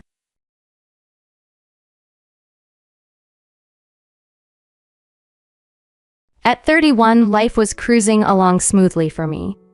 Designing web was not just a job, it was my passion. I've always prided myself on being independent, rarely needing anyone to guide me through life's ups and downs. Though my parents lived miles away in another city, they were always just a phone call away. It had been years since I needed anything from them beyond their love and advice. My cozy apartment was my sanctuary, a stone's throw from the hustle of the design studio where I channeled my creativity into work that felt more like play. I was never one for the club scene or loud parties. My idea of a perfect evening was diving into the latest design trends or exploring the genius of the greats in my field. However, I did have a love for the outdoors. The quiet solitude of the park near my place was my refuge, the place where the roller coaster of my current life began. I remember the day clearly. The sun was just right, not too harsh, casting a gentle glow over the park. Lost in thought, with headphones in, I was probably pondering over some project or another when I accidentally stepped onto the bike path. Out of nowhere, a guy on a bicycle screeched to a halt right in front of me. "Whoa, watch where you're going," he shouted, his voice a mix of annoyance and relief. Startled, I yanked out my headphones. "Oh shoot, I'm so sorry, I wasn't looking." He was panting, catching his breath, but a smile began to form on his face. Clearly, "You okay though?" "Didn't mean to scare you." "Yeah, I'm fine, just a bit shaken." "And you?" "I'll live. Bikes can be replaced. People not so much," he said, now completely at ease. "That's how I met Mason." He was your typical city guy. Worked at a car detailer company, always with a story to tell. He had a rugged charm about him, with a grin that could light up the darkest rooms. Despite our rocky start, we ended up chatting right there in the middle of the path. "So you always jump in front of bikes for fun, or is today a special occasion?" he teased, the smirk never leaving his face. First time for everything, I guess." "I'm usually more aware of my surroundings," I shot back, trying not to show how embarrassed I was. "Mason," he said, extending his hand. I shook it. "Nice to meet you, Mason." "I'm Ava. And let me guess, you're one of those artsy types, right?" "You've got that creative vibe," he said. I laughed. "Is it that obvious?" "Yeah, I'm a designer, applications mostly." "Knew it," he exclaimed as if he had won a prize. "I work in car detailer, not as glamorous, but it pays the bills." We talked for a bit longer, sharing bits and pieces of our lives. The conversation flowed so easily, it was as if we'd known each other for years, not just minutes. When we finally said goodbye, we exchanged numbers, and I walked away with a weird feeling in my stomach, excitement, maybe. After that day in the park, Mason and I started seeing each other more and more. What started as a chance encounter soon blossomed into something deeper. Casual coffees after work turned into late-night dinners, and then whole weekends spent together. It was all so quick, yet it felt like the most natural progression in the world. As we spent more time together, our connection only grew, hinting that this was just the beginning of something special. Casual coffees after work quickly turned into late-night dinners and then entire weekends spent together. It all happened so quickly, yet it felt like the most natural progression in the world. One evening, after a particularly long day at the design studio, I came home to find Mason already in my apartment, cooking dinner. The aroma of something delicious filled the small space, and for a moment, I was taken aback by how domestic and right it all felt. Hey, you're home early," I said, dropping my keys on the table and heading straight for the kitchen. "Just thought I'd surprise you with dinner," Mason replied without turning around. "You've been working so hard lately, figured you could use a break." I wrapped my arms around him from behind, resting my head against his back. "You're amazing, you know that?" He chuckled, turning around to face me with a mock bow. "Only the best for my girl. Now go get changed. Dinner's almost ready." That night, as we sat eating the surprisingly delicious meal Mason had whipped up, the conversation took an unexpected turn. "So, I've been thinking," Mason started, his tone more serious than usual. "About?" I prompted, suddenly nervous. "Us. This everything we've got going on," he said, gesturing around the apartment. "I think it's time we took the next step." My heart skipped a beat. Next step? Yeah, moving in together for real this time. No more back and forth between apartments. I was silent for a moment, mulling it over. It was a big step, but then again, wasn't this what I wanted? "Are you sure?" I finally asked. "It's a big commitment." Mason took my hand across the table, his gaze steady. "I've never been more sure of anything in my life. I love you and I want to make this work for real." The sincerity in his voice melted any doubts I might have had. "Okay," I said, smiling. "Let's do it." And just like that, we began a new chapter together. Finding a new place was surprisingly easy, and before we knew it, we were signing the lease to a bigger, brighter apartment in a neighborhood that was new to both of us. It was exciting decorating our shared space, making it ours. But with the new apartment came new realities, and the honeymoon phase couldn't last forever. One evening, a few months after we'd moved in together, The first real test of our relationship came to a head. "Can we talk, Ava?" Mason said, his tone serious as he sat down next to me on the couch. I muted the TV, turning to face him. "What's up?" "It's about us, our future. I've been thinking a lot about what I want our life to look like," he started, hesitating a bit before continuing. "I think it's time we talked about you, maybe stepping back from work, focusing on us, our home." I felt a surge of frustration. "Step back from work, Mason. You know how much my career means to me." "Yes, but things change, people change. Isn't it normal to want a family, to want my wife to be more present at home?" His words felt like a jolt. "So, what? You want me to just drop everything my career just so I can fit into your idea of a normal family?" I shot back, the hurt clear in my voice. "It's not like that. It's just that's how families work. The wife takes care of the home and the husband provides."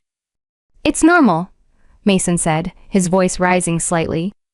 "Normal for who, Mason? Because it sure doesn't sound like the life I want. We're supposed to be a team, remember?" The conversation was tough, highlighting the stark differences in our expectations for the future. As we navigated these choppy waters, it became clear that finding a common path would require understanding, compromise, and perhaps a reevaluation of what we both truly wanted from our lives together. I really do. But can't you see we could have so much more if we focused on building a life together the traditional way?" Mason's words hung in the air between us, a stark reminder of our differing views on what our future should look like. "Mason, I love you, but I can't just give up on my dreams, my career." "That's not the life I want," I said, trying to keep my voice steady. He sighed, running a hand through his hair. "I just thought, you'd want the same things I do." It was the first of many conversations, each one a little harder than the last. Yes, we were in love, but love wasn't always enough to bridge the gap between our very different visions for the future. One evening, as I was wrapping up a project on my laptop, Mason came home with a look that suggested he had something on his mind.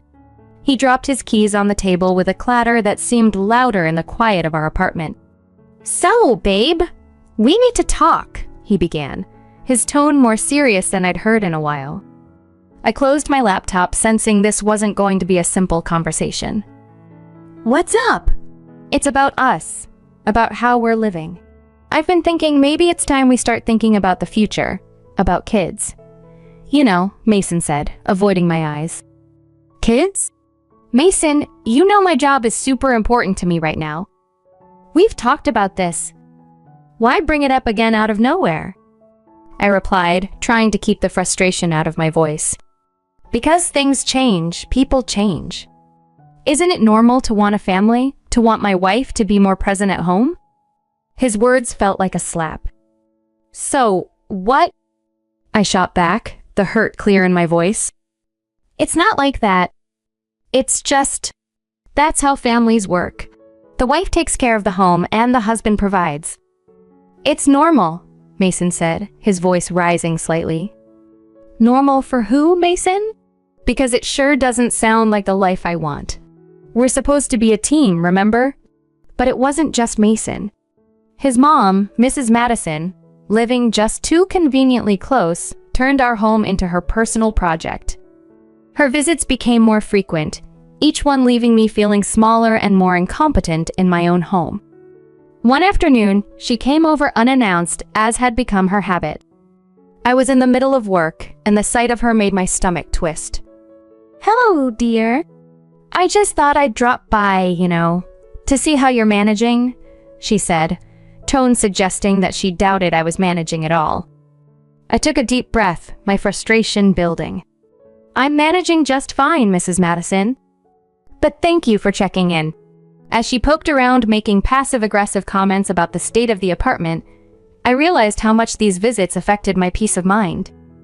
It wasn't just Mason's expectations weighing on me, but the intrusive nature of his mother's involvement too. This dynamic needed to change. Mason and I had to figure out if we could truly harmonize our aspirations and daily lives, or if our love, as profound as it was might not be enough to sustain a shared future. The road ahead was uncertain, but one thing was clear: I wasn't ready to compromise my dreams, not even for love. Her voice dripped with condescension I had not yet grown accustomed to. "Managing just fine, thanks. I'm actually quite busy with work right now," I replied, striving to keep my tone polite. "Oh, I see. Still glued to that screen, I see. And what about Mason? Shouldn't you be taking care of him, making sure he has a nice home to come back to?" She began her inspection, finger-testing surfaces for dust and sighing under her breath. "Mason is a grown man. He can take care of himself. And this home is just fine," I retorted, my patience wearing thin. "It's just, when I was your age, I made sure my husband and home were my top priorities. Maybe if you spent less time on that computer and more time in the kitchen, things would be different," she suggested, not so subtly. I clenched my jaw, biting back the harsh words itching to spill out. "Thanks for the advice, but I think we're managing just fine," she huffed, clearly unimpressed with my response, and continued her critique tour of my home. After what felt like an eternity, she left, leaving a heavy silence in her wake. Mason's and his mother's pressure didn't let up. It was as if they'd teamed up, launching a well-coordinated assault on my independence and career. The day I made the decision to pretend to quit my job felt like surrendering, but with a plan in mind. Sitting across from Mason at our small dining table, I braced myself for the conversation. The air was thick with tension, a silent witness to the countless arguments that had preceded this moment. "Mason, we need to talk about this whole job thing," I started, trying to keep my voice steady. He looked up, his expression a mix of surprise and curiosity. "Oh, what about it?" "I've been thinking a lot about what you and your mom have been saying about family and priorities," I said, each word measured, careful not to betray my true feelings. "And?" he prompted, leaning in slightly. "And I've decided to quit my job to focus on us, on our home." I lied, the words tasting like ash in my mouth. For a moment, Mason just stared at me. Then his face broke into a relieved smile. "Really, babe? That's great. I knew you'd come around. This is going to be so good for us." "Yeah, great," I echoed, a hollow feeling settling in my chest. The plan was simple. I had talked to my boss earlier that week, explaining the situation. He was understanding and offered me the chance to work assistant, a lifeline I clung to like a boy in stormy seas. So every morning after Mason left for work, I'd open my laptop and dive into my designs. The creative work was a balm to my troubled mind. The savings account I opened was a silent testament to my rebellion, a secret fund that grew with each paycheck. It represented my resolve to maintain my independence, to prepare for any future uncertainties. It was my way of ensuring that no matter what pressures I faced at home, I would not lose myself completely to someone else's idea of what my life should be. As the months passed, I maintained the facade while securing my independence and planning for whatever might come next. This secret work arrangement allowed me to balance my relationship and my career aspirations, albeit covertly. It was not the ideal solution, but for now, it kept the peace at home while I figured out how to bridge the gap between my desires and Mason's expectations. Every project I completed felt like I was leading a double life. On one side, I played the role of the dutiful wife in Mason's presence. On the other, I thrived as a successful designer whenever he was away. This balancing act continued seamlessly until one day, while I was deep in work, a sudden knock on the door jolted me back to reality. It was Mason, home early. Panicking, I slammed my laptop shut and shoved it under the couch just as he walked in. "Hey, what's up? Why are you home so early?" I asked, trying to sound casual. "Meeting got canceled." "What's up with you? You look guilty as sin," he joked, but his eyes narrowed slightly, noticing my flustered state. "Just surprised to see you is all." "Wasn't expecting you back so soon," I replied, forcing a laugh. He shrugged it off, thankfully, and the moment passed. But it was a close call, too close. That night, as we lay in bed, Mason turned to me with a serious look on his face. "You know, I've been thinking, since you're home all day now, maybe we could start thinking about, kids. The topic again. It felt like no matter how much I did, how much I pretended, it would never be enough. Kids. Mason, we've talked about this. I'm not sure now is the right time, I started. But it's perfect timing. You're at home, we're stable. What's holding us back? He interrupted, his tone a mix of frustration and eagerness. Everything, I wanted to shout. My job, my independence, our entire relationship was hanging by a thread. But I swallowed those words, replacing them with a non-committal. We'll see, Mason. Let's just take it one step at a time. 5 months into our experiment of living off Mason's salary alone, the cracks were showing wide and alarming. Our finances were a mess, stretched thinner than I'd anticipated. I hadn't touched the savings I'd secretly stashed away yet, clinging to the hope that Mason would see reason. But when we sat down to discuss our financial predicament, it blew up in my face. Mason, we can't keep going like this. We're barely making ends meet. I think it's time I went back to work, I said, trying to keep my voice steady. He slammed his coffee cup down, his face clouding over. Back to this again? I told you. We're fine. You just need to cut back on spending. Cut back? I'm already stretching every penny till it screams. Cut back on what, Mason? We're already down to the basics. I haven't bought anything for myself in months. That's not the point. You need to learn to manage better. My mom raised. I cut him off, unable to listen to another comparison. Your mom's time was different, Mason. We need 2 incomes. I can't just sit at home and pretend everything is fine when it's not. The room filled with tense silence. I knew something had to give. It wasn't just about the money, it was about my need to feel like myself again, to return to the work that fueled my spirit and my independence. Finally, I made a decision. Mason, I love you, but I need to do this not just for our finances, but for me. I need to go back to work. It took time, but gradually, Mason began to understand. I resumed working, and slowly, our relationship started to find its balance again. With both of us contributing, not just financially but emotionally, we started to rebuild on a foundation that recognized and respected both our needs. It was a lesson in love and compromise, in understanding that sometimes, to truly care for others, you must not lose sight of yourself. As Mason's retort cut through the air like daggers, I was left fuming. His inability to see the reality of our financial struggles was baffling. Before I could argue further, his phone rang, abruptly silencing our heated exchange. He picked up, listened for a moment, then hung up with a heavy sigh. Mom's coming over tomorrow. She thinks she can give us some tips on budgeting, he said, as if that solved everything. Great. A lecture on thriftiness from the woman who still does her son's laundry. Just what I needed, I muttered under my breath. The next day, his mom, Mrs. Madison, arrived with all the subtlety of a bulldozer. Without so much as a hello, she launched into her sermon on saving and scrimping, her voice grating in my ears. You know, dear, when Mason was a boy, we didn't have much, but we made do.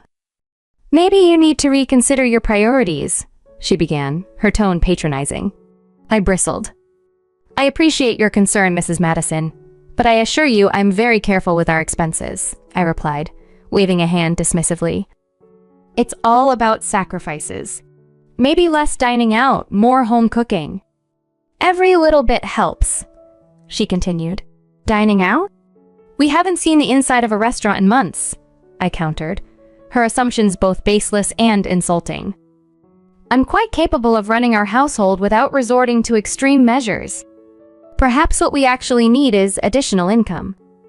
Mrs. Madison shook her head, a smirk playing on her lips. My son works hard enough. It's not about earning more, it's about spending less. You'll see, with a few adjustments, you'll manage just fine. The adjustments she suggested were ludicrous. Clip coupons, she said, as if I hadn't already scoured every circular and web for discounts. Cook in bulk, as if our freezer wasn't already stocked with meals stretched to their limits. After she left, I was seething. Not only had Mason dismissed my concerns, but now I was being schooled on frugality by a woman who still thought a gallon of milk cost $1. After the whole budget lecture fiasco from Mrs. Madison, I was at my wit's end. I needed some real advice from someone who'd understand without judging, so I called the one person I knew would give it to me straight, my mom. I barely got 2 sentences out when Mason barged into the room, his face twisted in anger. He must have overheard me talking about going back to work. "Who are you complaining to now?" he snapped, yanking the phone from my hand so hard I nearly dropped it. "Mason, give me back my phone," I demanded, my patience finally snapping. "I'm talking to my mom. Not that it's any of your business." Mason paused, the phone in his hand as he processed my defiance. Slowly, he handed it back, his anger subsiding into confusion. "I'm trying to figure out a solution that works for us both, not just you," I explained as I took the phone back, turning away to continue my conversation. "Mom, I'm thinking of going back to work." "We can't keep going like this," I said into the phone, a decision firming in my voice. "Darling, you do what you need to do to be happy and secure," my mom advised gently. "Don't let anyone make you feel guilty for wanting to support your family, both financially and emotionally." Empowered by her words, I knew what I had to do. It was time to make changes that aligned with my values and needs, not just the expectations imposed on me. This was about more than just budgeting, it was about respecting and supporting each other's contributions, whatever form they might take. In the heat of our argument, I was shocked by Mason's accusations. "Give me back my phone, Mason." "I'm talking to my mom," I demanded, trying to regain some control over the escalating situation. A wife airing dirty laundry. What next? You going to tell her I'm a lousy husband? His words cut deep, his tone sharp and accusatory. "We're discussing our options, not you. And since when is talking to my mom a crime?" I shot back, my own anger rising as the tension between us spiraled out of control. The words flew like bullets, and before I knew it, Mason stormed out, slamming the door so hard the wall shook. He disappeared for hours, leaving me to stew in a mix of worry and fury. When he returned, it was late, and he reeked of booze and bitterness. The look in his eyes was something I hadn't seen before. "You think you're better than me, huh? Making more money showing me up," he slurred, his words sloppy but venomous. "That's not it, and you know it. We're struggling, Mason." "I thought if I could work, we'd have a bit more breathing room," I tried to explain, keeping my voice even despite the tumult of emotions inside me. He laughed, a harsh, mocking sound. "Oh, so it's my fault now? I'm not good enough. Well, listen here, if you don't like how things are, you can just leave." I stared at him, disbelief and anger warring inside me. "It's 2:12 a.m., Mason. You're drunk, and you're not making any sense," I said calmly, trying to diffuse the tension. "Leave!" he shouted, stumbling towards me.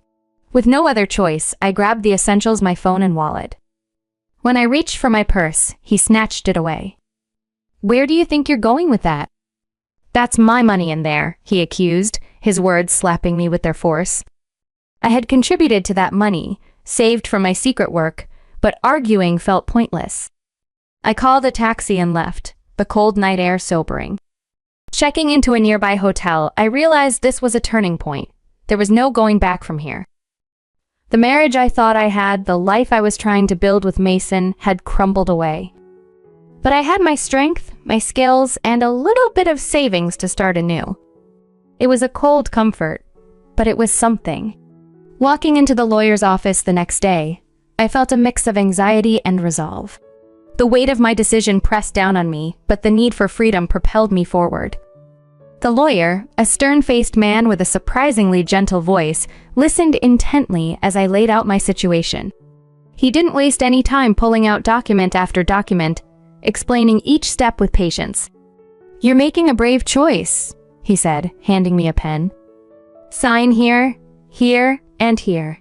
We'll take care of the rest." I signed each paper with a steady hand, my heart racing. As I left the lawyer's office, a sense of solemn determination settled over me.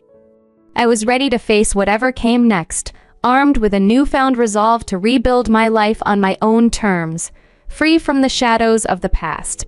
It was official now. I was filing for divorce. Returning to the apartment felt surreal. Mason was still passed out on the couch, oblivious to the world crumbling around him. I moved quietly and efficiently, packing my life into boxes and suitcases. Each item I picked up felt like shedding a layer of the past. As I zipped up the last suitcase, Mason groaned, his eyes blinking open. "Hey, where's my beer?" he mumbled, his voice rough. I couldn't help but marvel at the absurdity of the moment. "Beer's the last thing you need to worry about, Mason," I said. He sat up, squinting at the bags. "What's this? You leaving?" "Something like that," I replied, holding out the divorce papers. "Consider this my final goodbye." He took the papers, a smirk spreading across his face as he scanned them. "This is a joke, right? You'll come back apologizing, and I might just take you back if you promise to behave." The laugh that escaped me was bitter, laced with freedom. Apologize for what? For finally standing up for myself? "No, Mason, this is it. I'm done." He tossed the papers aside, the smirk fading. "You think you can just walk out? You'll be back." I shook my head, a sense of peace settling over me. "I won't, and you'll see that I'm better off without you." With that, I grabbed my bags and left the apartment for the last time. The new place was small, nothing fancy, but it was mine. Located just a stone's throw from my old job, it represented a fresh start, a chance to rebuild my life on my terms. I decided to reach out to my old boss, hoping there might be a chance to dive back into work fully. Picking up the phone felt like lifting a weight off my shoulders. "Hey, it's me. I was wondering if we could talk about maybe coming back to work?" I asked, trying to keep my voice steady. There was a pause, and then, "Of course, we've missed your talent around here. When can you start?" "Really? That's great. I can start immediately. Thank you so much." The joy in my voice was palpable. Returning to work felt like coming home. My colleagues welcomed me back with open arms, and slipping back into the rhythm of design and creativity was exhilarating. I was where I belonged, doing what I loved, surrounded by people who respected and valued me. One day, after a particularly successful project presentation, my phone buzzed with an unknown number. Curiosity piqued, I answered. "Ava, it's me, Mason. I heard you're doing well." "That's good." His voice was a jolt from the past, but I felt detached, removed from the hurt and anger. "Thanks. What do you want, Mason?" I lost my job. Things are tough. I was thinking maybe you could help me out, and, maybe we could try again." The audacity of his request was staggering. After everything, he still thought he could lean on me, use me as a safety net. "Mason, that part of my life is over. I'm moving forward, not backward." "You should do the same," I said firmly. There was silence on the other end, and then a resigned sigh. "Yeah, I guess you're right. Take care then." Hanging up, I felt a surge of empowerment.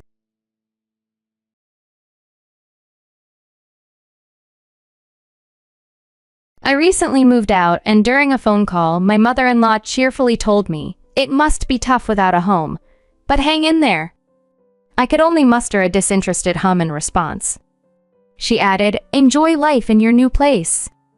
And I replied politely yet firmly, "Thank you, and please, don't visit my house again, especially since a divorce is forthcoming."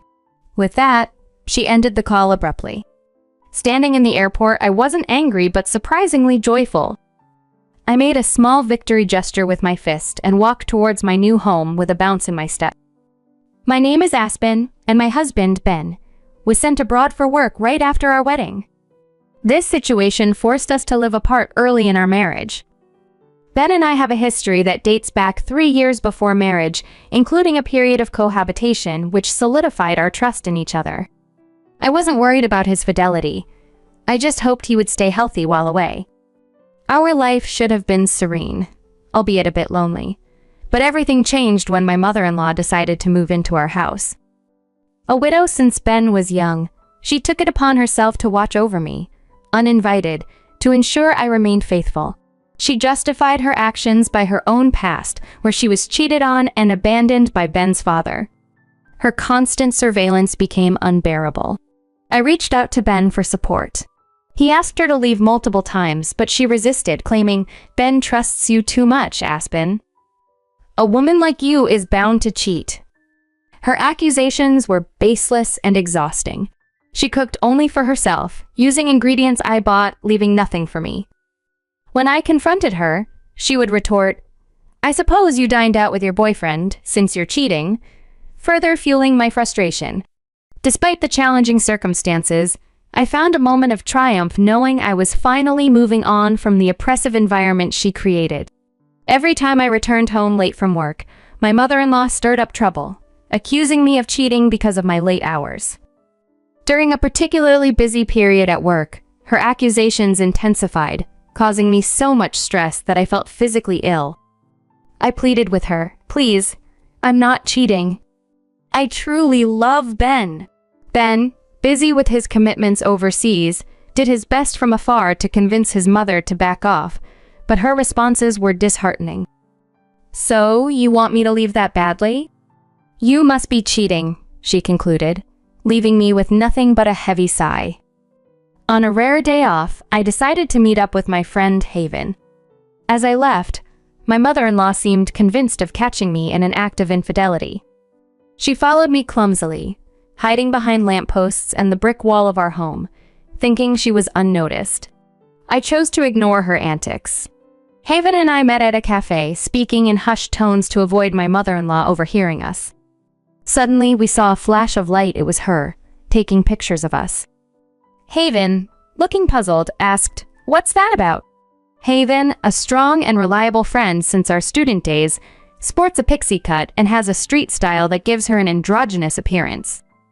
I joked that my mother-in-law might have mistaken her for a man, which made Haven burst into laughter.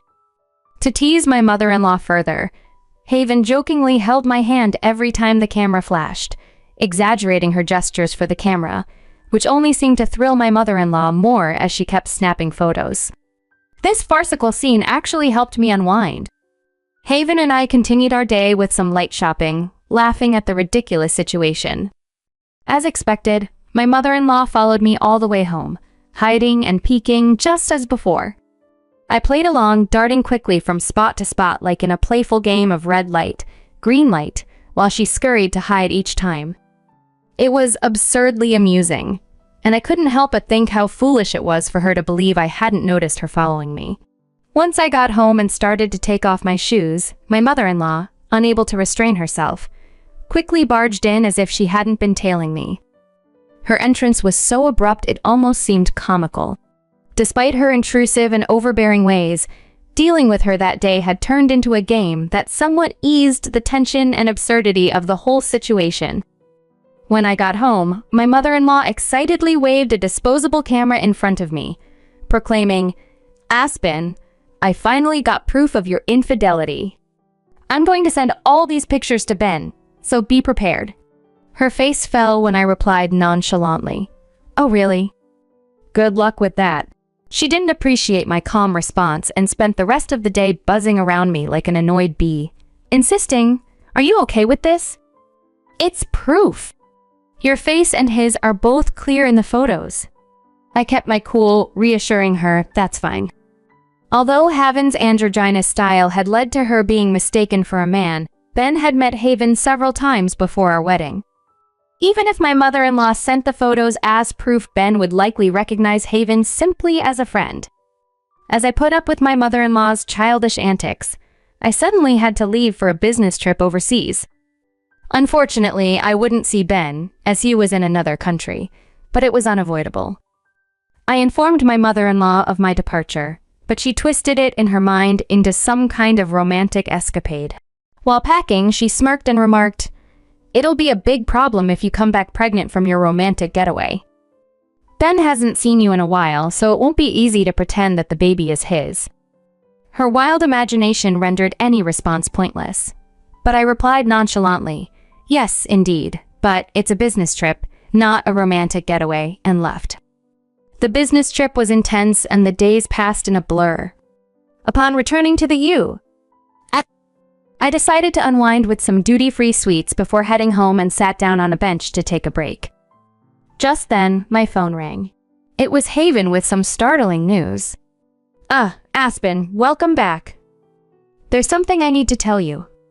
Your mom came to the company, she said. The company, run by Haven's family, isn't the sort that ordinary people typically visit, and the thought of my mother-in-law showing up there made my blood boil. Haven explained how she dealt with her and asked if she had been too harsh. I laughed and replied, "No, I think it was just right. Grateful for Haven's intervention." After chatting a bit more and sharing a laugh, I realized it was time to head home, feeling a bit lighter knowing Haven had my back. After another call from my mother-in-law, she started with a teasing remark, "Aspen, you should be back from your trip now. Did you enjoy your affair trip?" I sighed, correcting her, it wasn't an affair trip. It was for work. And no, I didn't particularly enjoy it. Unfazed by my clarification, she gleefully announced, "Well, I've already sent Ben the evidence photos." I responded dryly with an I see, which seemed to please her as she continued to speak. "Actually, I moved so your house is no longer there. I sold the old house, so you must be struggling without a place to go back to, but hang in there," she said, clearly enjoying the supposed chaos she'd created. I replied with a disinterested hue as she chuckled and added, "Enjoy your life in your new house." I thanked her, adding, "And please never come back to our house. After all, you're going to be divorced soon."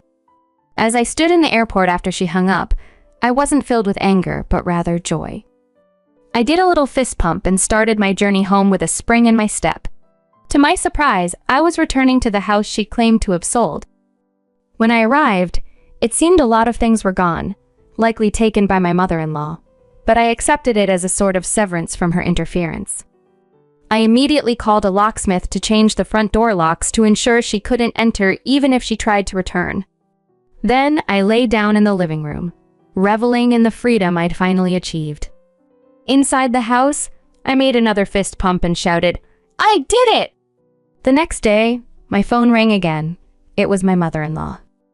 "What's wrong?" I asked, sensing her panic. She was trembling as she explained, "Actually, I thought I sold the house, but it turns out I didn't. It seems I borrowed money without realizing it, and now debt collectors are coming. It's really scary." This sudden twist revealed her hasty actions and the messy situation she had inadvertently created. As she continued, it became clear she had stumbled into a financial mess that she had not anticipated, mistaking her dealings as a sale when in fact she had only accrued debt.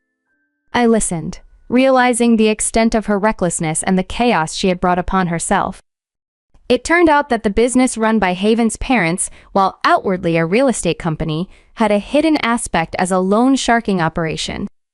Haven informed me that her parents had made it clear the house could not be sold since it was in Ben's name, meaning my mother-in-law had no right to sell it by herself. After being rejected by several real estate agencies, in desperation, she approached Haven's parents' company. Misled by her desperation, they presented her with a promissory note masquerading as a sales agreement. Under the false impression she was selling the house, she signed it without reading the details. The document actually bound her to an onerous repayment of $2,000 daily. She managed to scrape together enough to fend off the debt collectors for a day, but was overwhelmed by the ongoing financial demand. Distraught, she came to me pleading, "Aspen, please help me." The debt collectors start banging on my door at dawn. It's terrifying. I can't sleep, and I'm broke. I used the borrowed money to buy a new house, so I have no savings left. Please, could you transfer $7,000 to my account every week until I've paid off this debt? I had to be realistic with her. Do you really think there will ever come a day when you can pay off the company's debt? Even if we combined my income with Ben's, it's impossible to send $7,000 every week. I'm sorry, but your only option is to work and earn the money yourself. Frustrated, she retorted, What? As if there's a day job out there where I can earn $1,000 every day. Trying to lighten the mood, I half-jokingly suggested, "Well, why don't you talk to the company you borrowed from? Maybe they can recommend a good job." To my surprise, she took my comment seriously and responded, "Really? Then I'll go and see," before hanging up. I sighed to myself, realizing there was no stopping her now. Haven later told me that my mother-in-law had shown up at their company exclaiming, "I have no choice but to work because I have no money. Is there a simple and easy job where I can earn $1,000 a day?" Her plight was a mix of desperation and naivete, and it seemed she was embarking on a challenging new journey, trying to dig herself out of the hole she had inadvertently fallen into. Haven and her team managed to secure a job for my mother-in-law at a company known for its grueling conditions. Many employees there sleep in rundown shacks, used as dormitories, and work around the clock with intense physical labor. This includes even the elderly. The place is surrounded by a barbed wire fence and has a strict setup. Employees are blindfolded and transported to work in vans, ensuring they don't even know the location of their workplace. It sounds almost like a prison. Haven mentioned with a hint of unease that my mother-in-law could eventually be free from her debt, but only time would tell. Several weeks later, my husband Ben returned from his overseas assignment. When I explained everything to him, including his mother's situation, he seemed resigned, simply saying, "There's nothing we can do about my mom. All we can do is wish her a long life from afar." It became clear that Ben had always found his mother difficult, even since childhood. He had tried to be patient because she was his mother, but her relentless accusations of my infidelity had exhausted his tolerance. When I asked Ben if he had received the so-called evidence photos his mother sent, he casually pulled out a photo from his bag. "That's Haven, right? I have no idea why she would think this is proof of infidelity." He revealed that he'd had a huge argument with his mom over the phone, threatening to cut ties if she continued her baseless accusations against me, but it fell on deaf ears. "Yet," he admitted, "it's actually a good picture, so I brought it home." Indeed, my mother-in-law might have missed her calling as a photographer. The photo captured Haven and me from behind against a scenic backdrop, artistically shot as if from a photo album. Haven, ever the joker, was making a peace sign behind her back. It was quintessentially her. Ben and I laughed together, realizing how much we owed to Haven. "We should pay her a proper visit soon," I suggested, half joking. "Just make sure you don't sign any documents she might try to get you to sign." Ben chuckled. "I'll never sign any document that Haven gives me." Finally, free from the turmoil, Ben and I settled into our lives as a newlywed couple, enjoying the peace that had eluded us. We didn't know what became of my mother-in-law, still presumably laboring somewhere in the States. We could probably have found out through Haven, but neither of us had any desire to pursue that. Instead, we focused on our life together, and soon, I gave birth to our first child. We are relishing our blissful days, grateful for our peace and each other.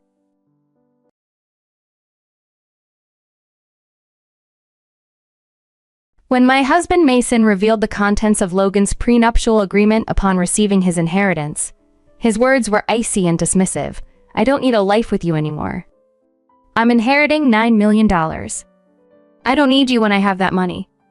His cold declaration signaled the demise of our marriage, reducing me to a mere obstacle in his pursuit of wealth, while he remained oblivious to the significant secret tied to that $9 million inheritance. The revelation from my daughter, Olivia, caught me entirely off guard. "Mom, is it true that Grandpa is in critical condition?" The information was supposed to be a secret between Mason and me. "Did you get that information from your dad?" The only one who could have told Olivia was Mason. "Yes, and on a call from Dad, he told me to renounce Grandpa's inheritance," Olivia added, unsettling me further. A single phone call was about to shake my once peaceful life.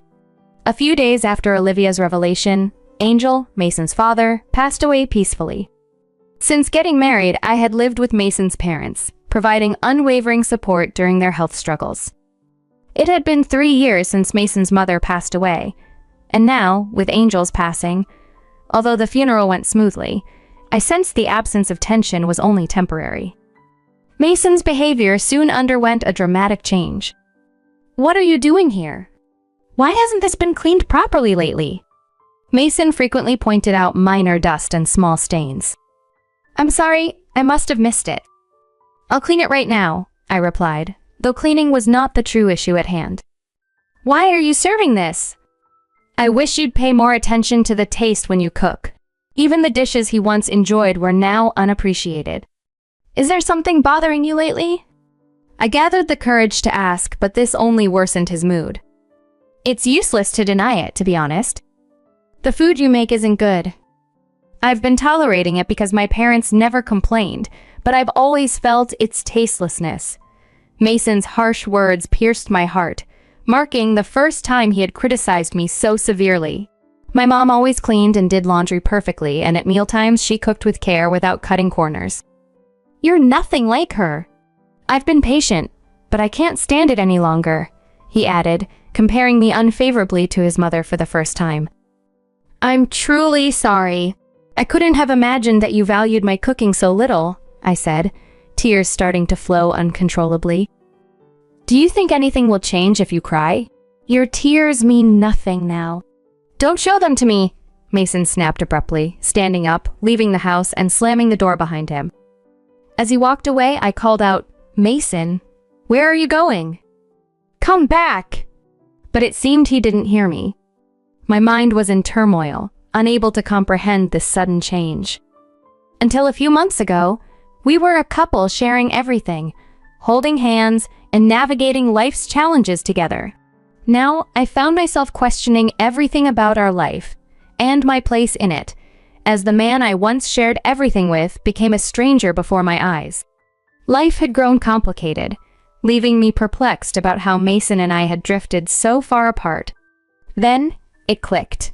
The conversation with Olivia that evening about Angel's inheritance was where it all began. She had sounded tentative, and that night Mason got home unusually late. I missed the opportunity to discuss it with him. I couldn't shake off the feeling that Mason might have uncovered something about the inheritance and chose not to share it with me. He might have even tried to talk to Olivia himself. Why were they even talking about the inheritance when Grandpa was still around? Olivia had shared her suspicions about Mason's motives and planned to confront him. Her fears that the inheritance could end up solely in her hands unless divided otherwise made me revisit Mason's recent aloofness. Doubts crept in. Was he plotting to claim the entire inheritance and leave me behind? This troubling thought brought tears to my eyes. As I wallowed in my sorrow, the silence around me grew heavy, only to be broken by the sudden ring of the phone. It was Mason calling. Despite my reluctance, I answered, not wanting to deal with the consequences of ignoring him. "What are you doing?" "Don't keep me waiting." "I'm running out of time," he barked, an unusually harsh tone for him. Shocked by his abruptness, I barely managed a whisper, hoping he wouldn't detect my distress. "What's wrong? Is there a problem?" I asked. "I have something important to discuss. I'll be home soon." "Stay there and wait for me," he replied, his voice colder than usual. I hung up with a terse okay, feeling uneasy. Time had slipped by. It had been over 2 hours since Mason left. Caught up in my turmoil, I hadn't noticed how late it had become. Soon after, I heard the front door open and Mason's footsteps. A strange scent of body wash, unfamiliar and not ours, followed him.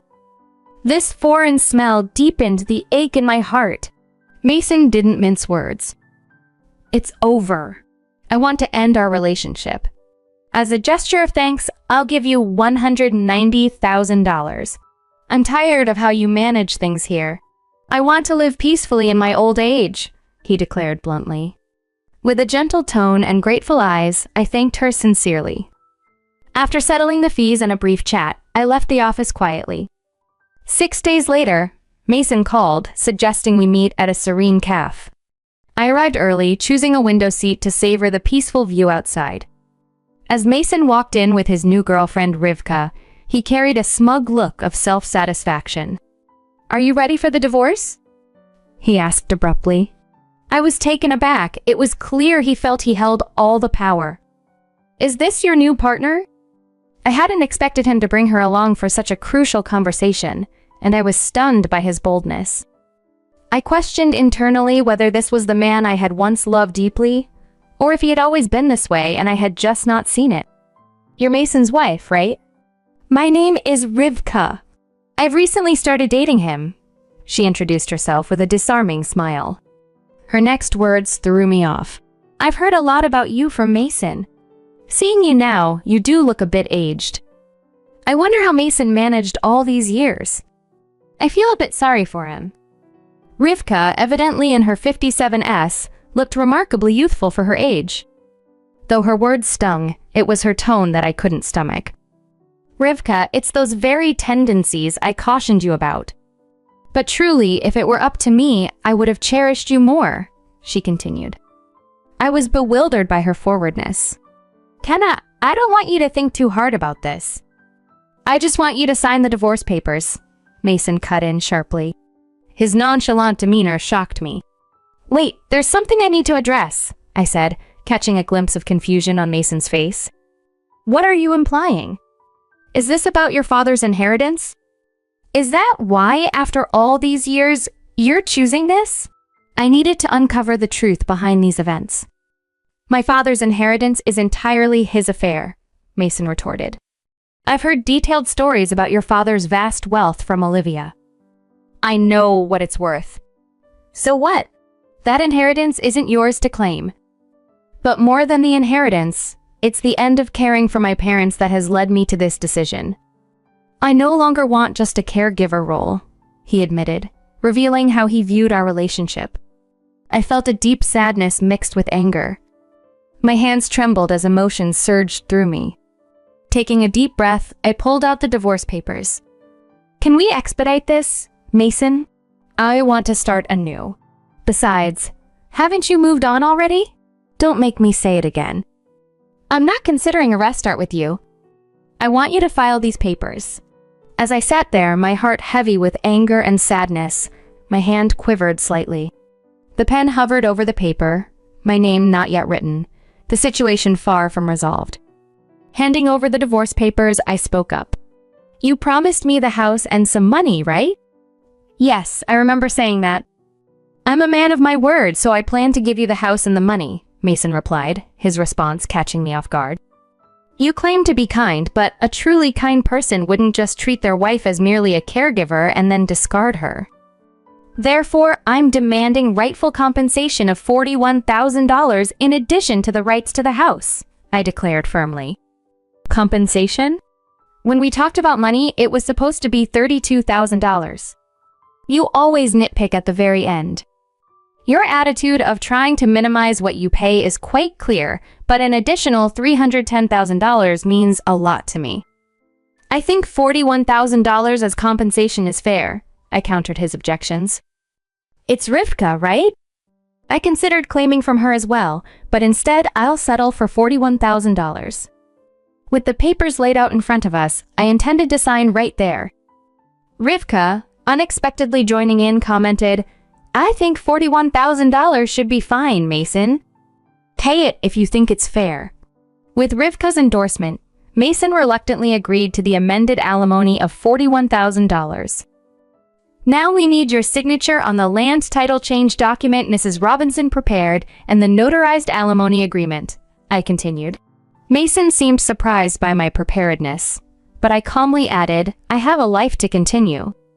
We lined up our seals on the designated spot, and Mason signed with a smirk, as if anticipating a victory. "So, Kenna, will you sign the divorce papers now?" he asked, masking any emotion. "Understood," I agreed. I carefully wrote my name and firmly stamped it.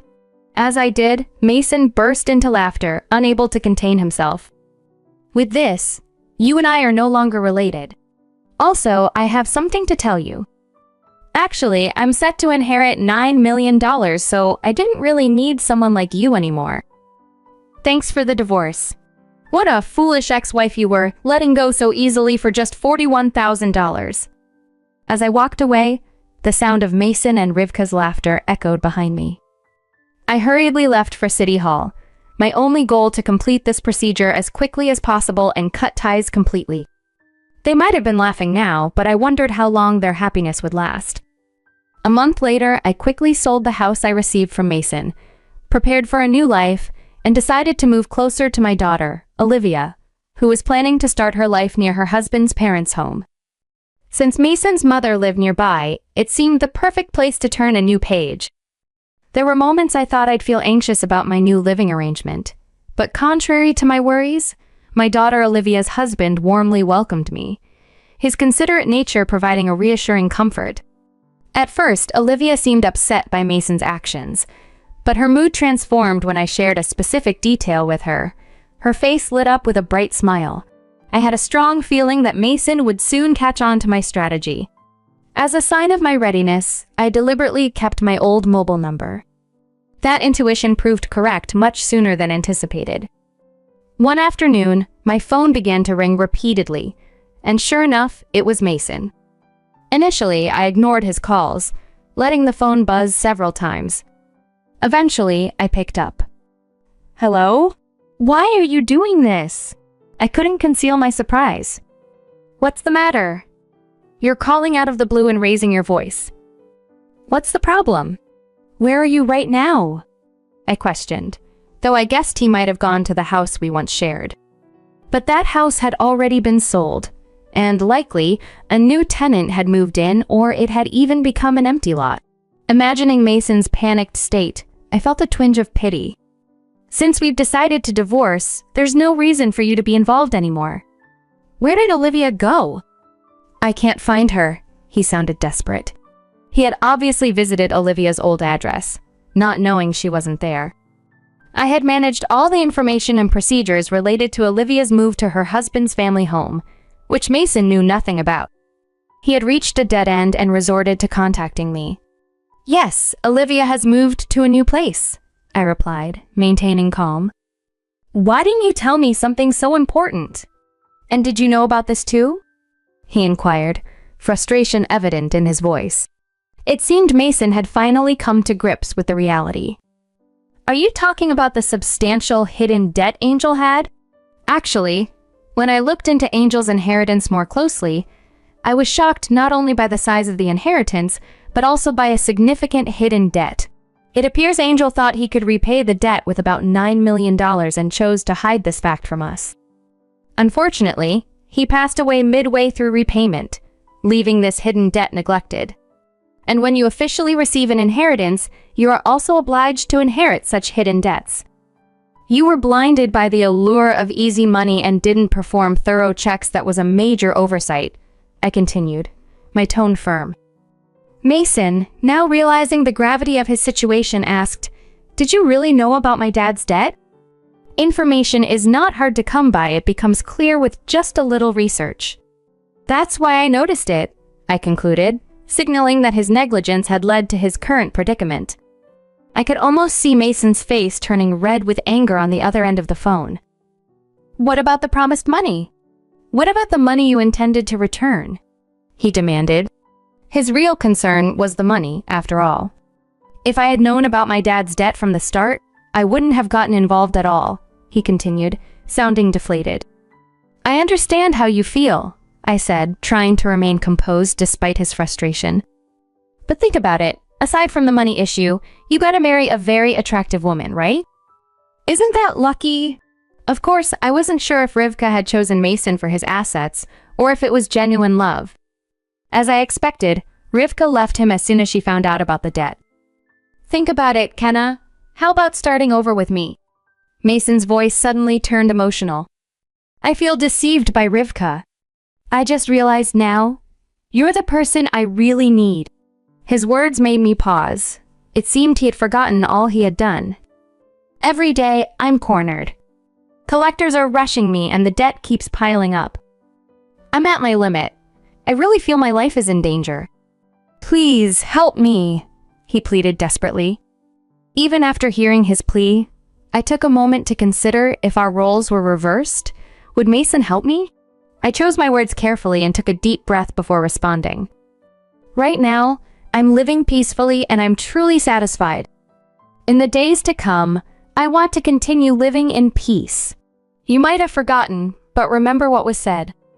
There was silence on the line. You mean back then? Mason finally stammered. Yes, exactly. Mason, I'm really grateful that we were able to get divorced. Thank you for giving me the chance to choose a new path, I replied, feeling a mix of relief and resolution. I sensed the tremor in Mason's voice and his tears, but for my future, I had made up my mind and quietly ended the call. This marked the complete end of our relationship. I don't know how Mason's life is now or how he's managing his debts, but I hope he's making an effort somewhere. Kenna, how about taking a walk outside? Look at the beautiful scenery, a warm voice suggested. Currently, I'm enjoying my days with a wonderful person I met through a hobby in Chicago. He's very caring and always with me. Spending time with him brings me unparalleled happiness.